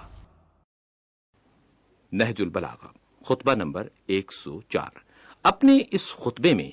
امیر المومنین علیہ السلام ارشاد فرماتے ہیں، تمام حمد اس اللہ کے لیے ہے جس نے شریعت اسلام کو جاری کیا اور اس کے سرچشمہ فیض ہدایت پر اترنے والوں کے لیے اس کے قوانین کو آسان کیا اور اس کے ارکان کو حریف کے مقابلے میں غلبہ و سرفرازی دی۔ چنانچہ جو اس سے وابستہ ہو اس کے لیے امن، جو اس میں داخل ہو اس کے لیے صلح و آشتی، جو اس کی بات کرے اس کے لیے دلیل، جو اس کی مدد لے کر مقابلہ کرے اس کے لیے اسے گواہ قرار دیا، اس سے کسب ضیاء کرنے والے کے لیے نور، سمجھنے بوجھنے اور سوچ بچار کرنے والے کے لیے فہم و دانش، غور کرنے والے کے لیے روشنی، نشانی، ارادہ کرنے والے کے لیے بصیرت، نصیحت قبول کرنے والے کے لیے عبرت، تصدیق کرنے والے کے لیے نجات، بھروسہ کرنے والے کے لیے اطمینان، ہر چیز اسے سونپ دینے والے کے لیے راحت اور صبر کرنے والے کے لیے سپر بنایا ہے۔ وہ تمام سیدھی راہوں میں زیادہ روشن اور تمام عقیدوں میں زیادہ واضح واضح ہے، اس کے مینار بلند، راہیں درخشاں اور چراغ روشن ہیں، اس کا میدان عمل باوقار اور مقصد و غایت بلند ہے، اس کے میدان میں تیز رفتار گھوڑوں کا اجتماع ہے، اس کی طرف بڑھنا مطلوب و پسندیدہ ہے، اس کے شاہ سوار عزت والے اور اس کا راستہ اللہ اور رسول صلی اللہ علیہ وآلہ وسلم کی تصدیق ہے، اور اچھے اعمال راستے کے نشانات ہیں، دنیا گھڑ دوڑ کا میدان اور موت تک پہنچنے کی حد، اور قیامت گھوڑوں کے جمع ہونے کی جگہ، اور جنت بڑھنے کا انعام ہے۔ اسی خطبے کا ایک جزو یہ بھی ہے، نبی کریم صلی اللہ علیہ وآلہ وسلم کے متعلق امام المتقین امیر المومنین حضرت علی علیہ السلام اپنے اس خطبے میں ارشاد فرماتے ہیں، یہاں تک کہ آپ صلی اللہ علیہ وآلہ وسلم نے روشنی ڈھونڈنے والوں کے لیے شعلے بھڑکائے اور راستہ کھو کر سواری روکنے والے کے لیے نشانات روشن کیے۔ اے اللہ، وہ تیرے بھروسے کا امین اور قیامت کے دن تیرا ٹھہرایا ہوا گواہ ہے، وہ تیرا نبی مرسل صلی اللہ علیہ وآلہ وسلم اور رسول برحق ہے، جو دنیا کے لیے نعمت و رحمت ہے۔ خدایا، تو انہیں اپنے عدل و انصاف سے ان کا حصہ عطا کر اور اپنے فضل سے انہیں دوہرے حسنات اجر میں دے۔ اے اللہ، ان کی عمارت کو تمام معماروں کی عمارت پر فوقیت عطا کر اور اپنے پاس ان کی عزت و آبرو سے مہمانی کر، اور ان کے مرتبے کو بلندی و شرف بخش اور انہیں بلند درجہ دے اور رفعت و فضیلت عطا کر، اور ہمیں ان کی جماعت میں اس طرح محشور کر کہ نہ ہم ذلیل و رسوا ہوں، نہ نادم و پریشان، نہ حق سے روگردان، نہ عہد شکن، نہ گمراہ کن اور نہ فریب خوردہ۔ خلیفۃ المسلمین حضرت علی علیہ السلام نہج البلاغہ کے خطبہ نمبر 105 میں ارشاد فرماتے ہیں، میں نے تمہیں بھاگتے ہوئے اور صفوں سے منتشر ہوتے ہوئے دیکھا، جبکہ تمہیں چند کھرے قسم کے اوباشوں اور شام کے بدوؤں نے اپنے گھیرے میں لے لیا تھا، حالانکہ تم عرب کے جوان مرد شرف کے راس و رئیس قوم میں اونچی ناک والے اور چوٹی کی بلندی والے ہو۔ میرے سینے سے نکلنے والی کرہانے کی آوازیں اسی وقت دب سکتی ہیں کہ جب میں دیکھ لوں کہ آخر کار جس طرح انہوں نے تمہیں گھیر رکھا ہے، تم نے بھی انہیں اپنے نرغے میں لے لیا ہو، اور جس طرح انہوں نے تمہارے قدم اکھیڑ دیے ہیں، اسی طرح تم نے بھی ان کے قدم ان کی جگہوں سے اکھیڑ ڈالے ہوں۔ تیروں کی بوچھاڑ سے انہیں قتل کرتے ہوئے اور نیزوں کے ایسے ہاتھ چلاتے ہوئے کہ جس سے ان کی پہلی صفیں دوسری صفوں پر چڑھی جاتی ہوں، جیسے ہکائے ہوئے پیاسے اونٹ کے جنہیں ان کے تالابوں سے دور پھینک دیا گیا ہو اور ان کے گھاٹوں سے علیحدہ کر دیا گیا ہو۔ بسم اللہ الرحمن الرحیم۔ امیر المومنین حضرت علی کرم اللہ وجہہ اپنے خطبہ نمبر 107 میں ارشاد فرماتے ہیں، ہر چیز اس کے سامنے عاجز و سرنگوں اور ہر شے اس کے سہارے سے وابستہ ہے۔ وہ ہر فقیر کا سرمایہ، ہر ذلیل کی آبرو، ہر کمزور کی توانائی اور ہر مظلوم کی پناہ گاہ ہے۔ جو کہے اس کی بات بھی وہ سنتا ہے، جو چپ رہے اس کے بھید سے بھی وہ آگاہ ہے۔ جو زندہ ہے اس کے رزق کا ذمہ اس پر ہے، اور جو مر جائے اس کا پلٹنا اسی کی طرف ہے۔ اے اللہ، اے رب کعبہ، آنکھوں نے تجھے دیکھا نہیں کہ تیری خبر دے سکیں، بلکہ تو اس وصف کرنے والی مخلوق سے پہلے موجود تھا۔ تو نے تنہائی کی وحشتوں سے اکتا کر مخلوق کو پیدا نہیں کیا، اور نہ اپنے کسی فائدے کے پیش نظر ان سے اعمال کرائے جسے تو گرفت میں لانا چاہے۔ وہ تجھ سے آگے بڑھ کر جا نہیں سکتا، اور جسے تو نے گرفت میں لے لیا پھر وہ نکل نہیں سکتا۔ جو تیری مخالفت کرتا ہے وہ ایسا نہیں کہ وہ تیری فرما روائی کو نقصان پہنچائے، اور جو تیری اطاعت کرتا ہے وہ ملک کی وسعتوں کو بڑھا نہیں سکتا، اور جو تیری قضاء و قدرت پر بگڑ اٹھے وہ تیرے امر کو رد نہیں کر سکتا، اور جو تیرے حکم سے منہ موڑ لے وہ تجھ سے بے نیاز نہیں ہو سکتا۔ ہر چھپی ہوئی چیز تیرے لیے ظاہر اور ہر غیب تیرے سامنے بے نقاب ہے۔ تو ابدی ہے جس کی کوئی حد نہیں، اور تو ہی سب کی منزل منتہا ہے کہ جس سے کوئی گریز کی راہ نہیں، اور تو ہی وعدہ گاہ ہے کہ تجھ سے چھٹکارا پانے کی کوئی جگہ نہیں مگر تیری ہی ذات ہے کہ ہر راہ چلنے والا تیرے قبضے میں ہے اور ہر ذی روح کی بازگشت تیری طرف ہے۔ سبحان اللہ، یہ تیری کائنات جو ہم دیکھ رہے ہیں کتنی عظیم الشان ہے، اور تیری قدرت کے سامنے ان کی عظمت کتنی کم ہے، اور یہ تیری بادشاہت جو ہماری نظروں کے سامنے ہے کتنی پرشکو ہے، لیکن تیری اس سلطنت کے مقابلے میں جو ہماری نگاہوں سے اوجھل ہے کتنی حقیر ہے، اور دنیا میں یہ تیری نعمتیں کتنی کامل و ہماگیر ہیں، مگر آخرت کی نعمتوں کے سامنے وہ کتنی مختصر ہیں۔ امیر المومنین حضرت علی کرم اللہ وجہہ اپنے اسی خطبے میں فرماتے ہیں، تو نے فرشتوں کو آسمانوں میں بسایا اور انہیں زمین کی سطح سے بلند رکھا، وہ سب مخلوق سے زیادہ تیری معرفت رکھتے ہیں، اور وہ سب سے زیادہ تجھ سے ڈرتے ہیں، اور سب سے زیادہ تیرے مقرب ہیں۔ نہ وہ صلبوں میں ٹھہرے، نہ شکموں میں رکھے گئے، نہ ذلیل پانی نطفے سے ان کی پیدائش ہوئی،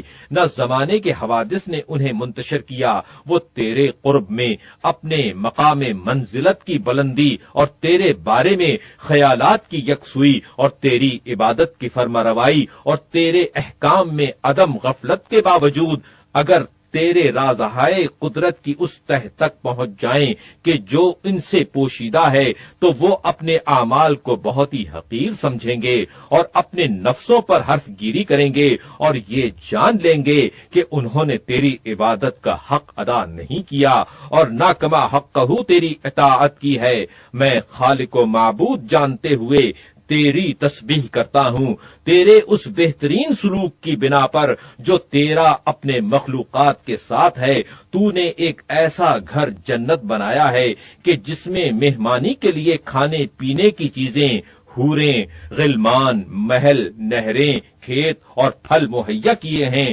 پھر تو نے ان نعمتوں کی طرف دعوت دینے والا بھیجا، مگر نہ انہوں نے بلانے والے کی آواز پر لبیک کہی، اور نہ ان چیزوں کی طرف راغب ہوئے جن کی تو نے رغبت دلائی تھی، اور نہ ان چیزوں کے مشتاق ہوئے جن کا تو نے اشتیاق دلایا تھا۔ وہ تو اسی مردار دنیا پر ٹوٹ پڑے کہ جسے نوچ کھانے میں اپنی عزت آبرو گنوا رہے تھے اور اس کی چاہت پر ایکا کر لیا تھا۔ جو شخص کسی شے سے بے تحاشا محبت کرتا ہے تو وہ اس کی آنکھوں کو اندھا، دل کو مریض کر دیتی ہے۔ وہ دیکھتا ہے تو بیمار آنکھوں سے، سنتا ہے تو نہ سننے والے کانوں سے۔ شہوتوں نے اس کی عقل کا دامن چاک کر دیا اور دنیا نے اس کے دل کو مردہ بنا دیا ہے، اور اس کا نفس اس پر مر مٹا ہے۔ یہ دنیا کا اور ان لوگوں کا کہ جن کے پاس کچھ بھی وہ دنیا ہے، بندہ و غلام بن گیا۔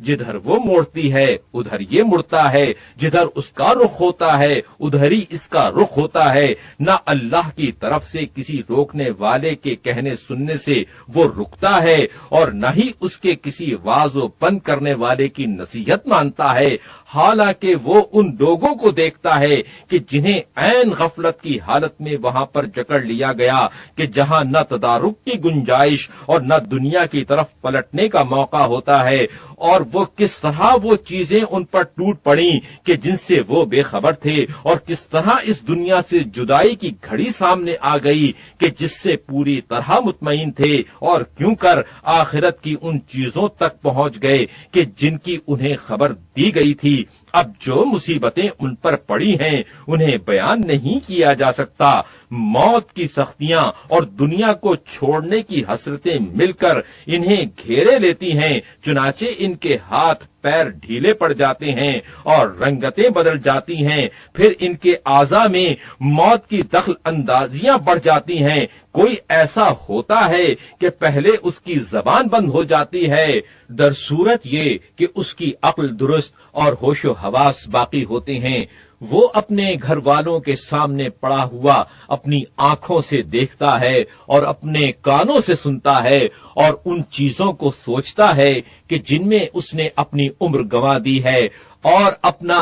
زمانہ گزار دیا ہے، اور اپنے جمع کیے ہوئے مال و متاع کو یاد کرتا ہے کہ جس کے طلب کرنے میں جائز و ناجائز سے آنکھیں بند کر لی تھیں، اور جسے صاف اور مشکوک ہر طرح کی جگہوں سے حاصل کیا تھا، اس کا وبال اپنے سر لے کر اسے چھوڑ دینے کی تیاری کرنے لگا، وہ مال اب اس کے پچھلوں کے لیے رہ جائے گا اور وہ اس سے عیش و آرام کریں اور گل چھڑے اڑائیں۔ اس طرح وہ دوسروں کو تو بغیر ہاتھ پیر ہلائے یوں ہی مل گیا، لیکن اس کا بوجھ اس کی پیٹھ پر رہا، اور یہ اس مال کی وجہ سے ایسا گروی ہوا ہے کہ بس اپنے کو چھڑا نہیں سکتا۔ مرنے کے وقت یہ حقیقت جو کھل کر اس کے سامنے آ گئی تو ندامت سے وہ اپنے ہاتھوں کو کاٹنے لگتا ہے، اور عمر بھر جن چیزوں کا طلبگار رہا تھا اب ان سے کنارہ ڈھونڈتا ہے، اور یہ تمنا کرتا ہے کہ جو اس مال کی وجہ سے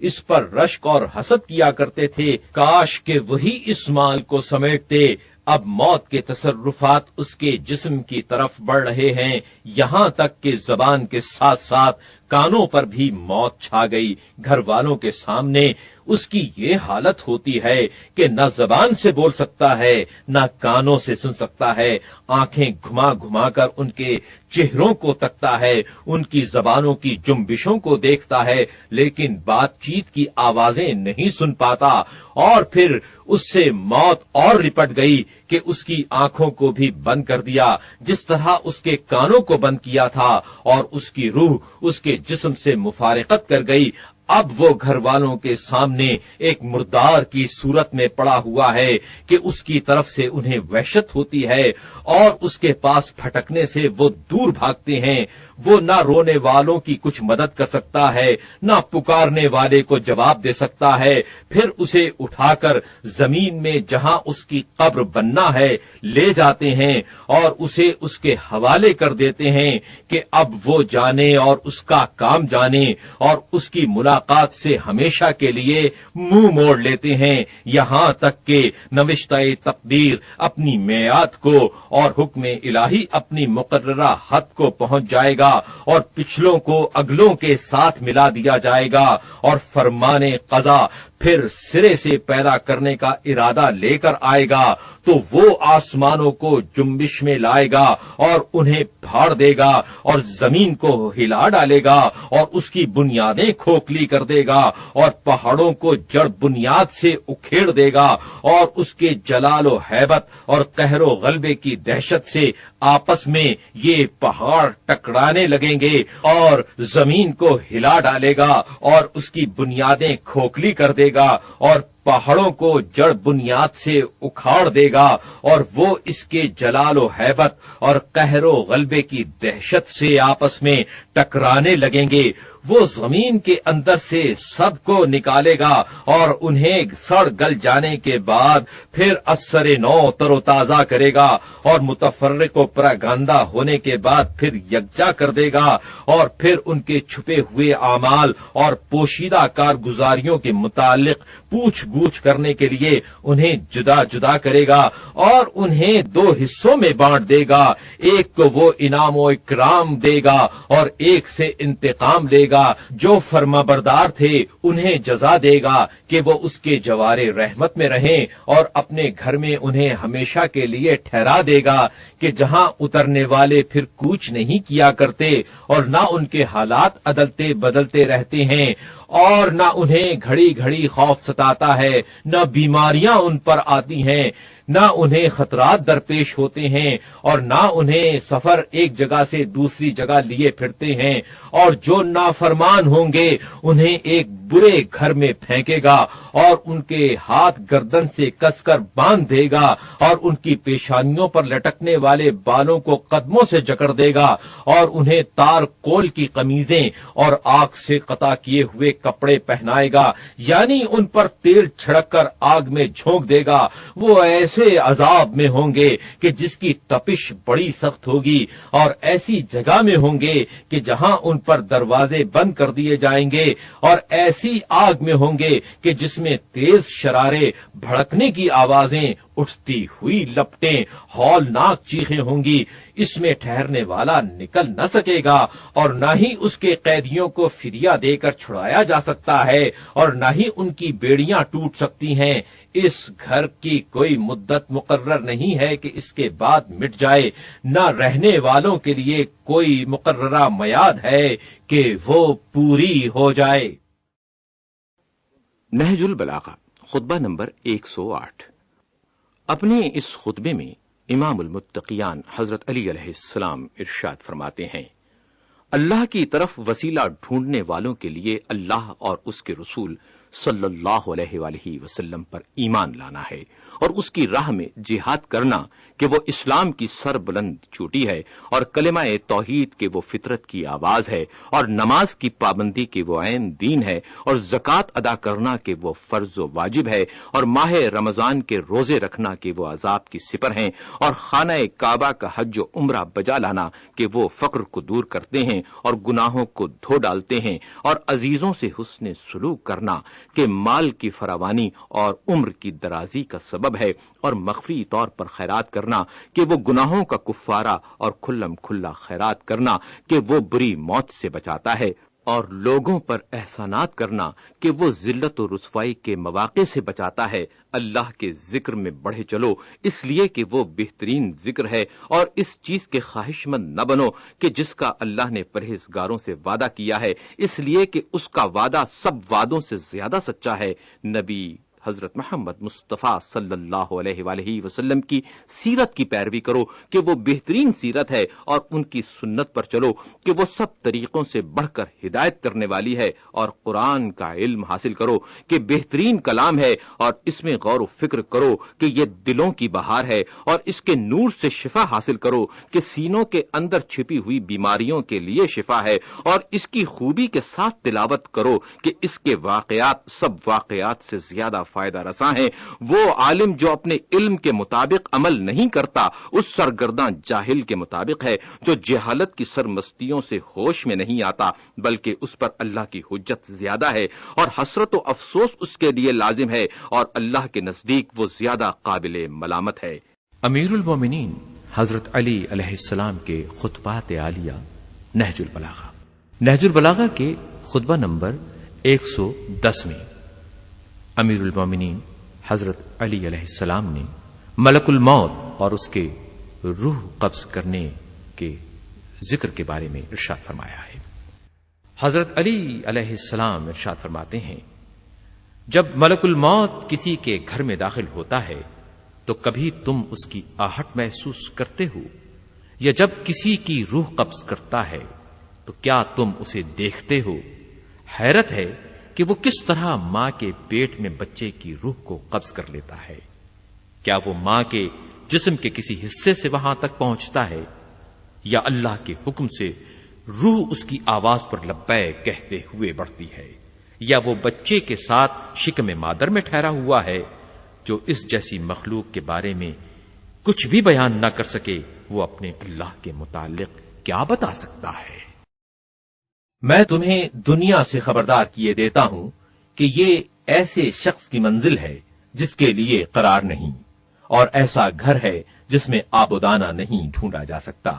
یہ اپنے باطل سے آراستہ ہے اور اپنی آرائشوں سے دھوکہ دیتی ہے۔ یہ ایک ایسا گھر ہے جو اپنے رب کی نظروں میں ذلیل و خوار ہے، چنانچہ اس نے حلال کے ساتھ حرام اور بھلائیوں کے ساتھ برائیاں اور زندگی کے ساتھ موت اور شیرینیوں کے ساتھ تلخیاں خلط ملت کر دی ہیں، اور اپنے دوستوں کے لیے اسے بے غل و غش نہیں رکھا، نہ دشمنوں کو دینے میں بخل کیا ہے۔ اس کی بھلائیاں بہت ہی کم اور برائیاں جہاں چاہو موجود ہیں۔ اس کی جمع پونجی ختم ہو جانے والی اور اس کا ملک چھن جانے والا اور اس کی آبادیاں ویران ہو جانے والی ہیں۔ بھلا اس گھر میں خیر و خوبی ہی کیا ہو سکتی ہے جو مسمار عمارت کی طرح گر جائے، اور اس عمر میں جو زاد راہ کی طرح ختم ہو جائے، اور اس مدت میں جو چلنے پھرنے کی طرح تمام ہو جائے۔ جن چیزوں کی تمہیں طلب و تلاش رہتی ہے ان میں اللہ تبارک و تعالی کے فرائض کو بھی داخل کر لو، اور جو اللہ نے تم سے چاہا ہے اسے پورا کرنے کی توفیق بھی اس سے مانگو۔ موت کا پیغام آنے سے پہلے موت کی پکار اپنے کانوں کو سنا دو۔ اس دنیا میں زاہدوں کے دل روتے ہیں اگرچہ وہ ہنس رہے ہوں، اور ان کا غم و اندوہ حد سے بڑا ہوتا ہے اگرچہ ان کے چہروں سے مسرت ٹپک رہی ہو اور انہیں اپنے نفسوں سے انتہائی بیر ہوتا ہے، اگرچہ اس رزق کی وجہ سے جو انہیں میسر ہے ان پر رشک کیا جاتا ہو۔ تمہارے دلوں سے موت کی یاد جاتی رہی ہے اور جھوٹی امیدیں تمہارے اندر موجود ہیں۔ آخرت سے زیادہ دنیا تم پر چھائی ہوئی ہے اور وہ عقبہ سے زیادہ تمہیں اپنی طرف کھینچتی ہے۔ تم دین خدا کے سلسلے میں ایک دوسرے کے بھائی بھائی ہو، لیکن بدنیتی اور بدزنی نے تم میں تفرقہ ڈال دیا ہے۔ نہ تم ایک دوسرے کا بوجھ بٹاتے ہو، نہ باہم پند و نصیحت کرتے ہو، نہ ایک دوسرے پر کچھ خرچ کرتے ہو، نہ تمہیں ایک دوسرے کی چاہت ہے۔ تھوڑی سی دنیا پا کر خوش ہونے لگتے ہو اور آخرت کے بیشتر حصے سے بھی محرومی تمہیں غم زدہ نہیں کرتی۔ ذرا سی دنیا کا تمہارے ہاتھوں سے نکلنا تمہیں بے چین کر دیتا ہے، یہاں تک کہ بے چینی تمہارے چہروں سے ظاہر ہونے لگتی ہے اور کھوئی ہوئی چیز پر تمہاری بے صبریوں سے آشکارا ہو جاتی ہے۔ گویا یہ دنیا تمہارا مستقل مقام ہے اور دنیا کا ساز و برگ ہمیشہ رہنے والا ہے۔ تم میں سے کسی کو بھی اپنے کسی بھائی کا ایسا عیب اچھالنے سے کہ جس کے ظاہر ہونے سے ڈرتا ہے، صرف یہ امر مانے ہوتا ہے کہ وہ بھی اس کا ویسا ہی عیب کھول کر اس کے سامنے رکھ دے گا۔ تم نے آخرت کو ٹھکرانے اور دنیا کو چاہنے پر سمجھوتا کر رکھا ہے، تو لوگوں کا دین تو یہ رہ گیا ہے کہ جیسے ایک دفعہ زبان سے چاٹ لیا جائے، یعنی صرف زبانی اقرار، اور تم تو اس شخص کی طرح مطمئن ہو چکے ہو کہ جو اپنے کام دھندوں سے فارغ ہو گیا ہو اور اپنے مالک کی رضامندی حاصل کر لی ہو۔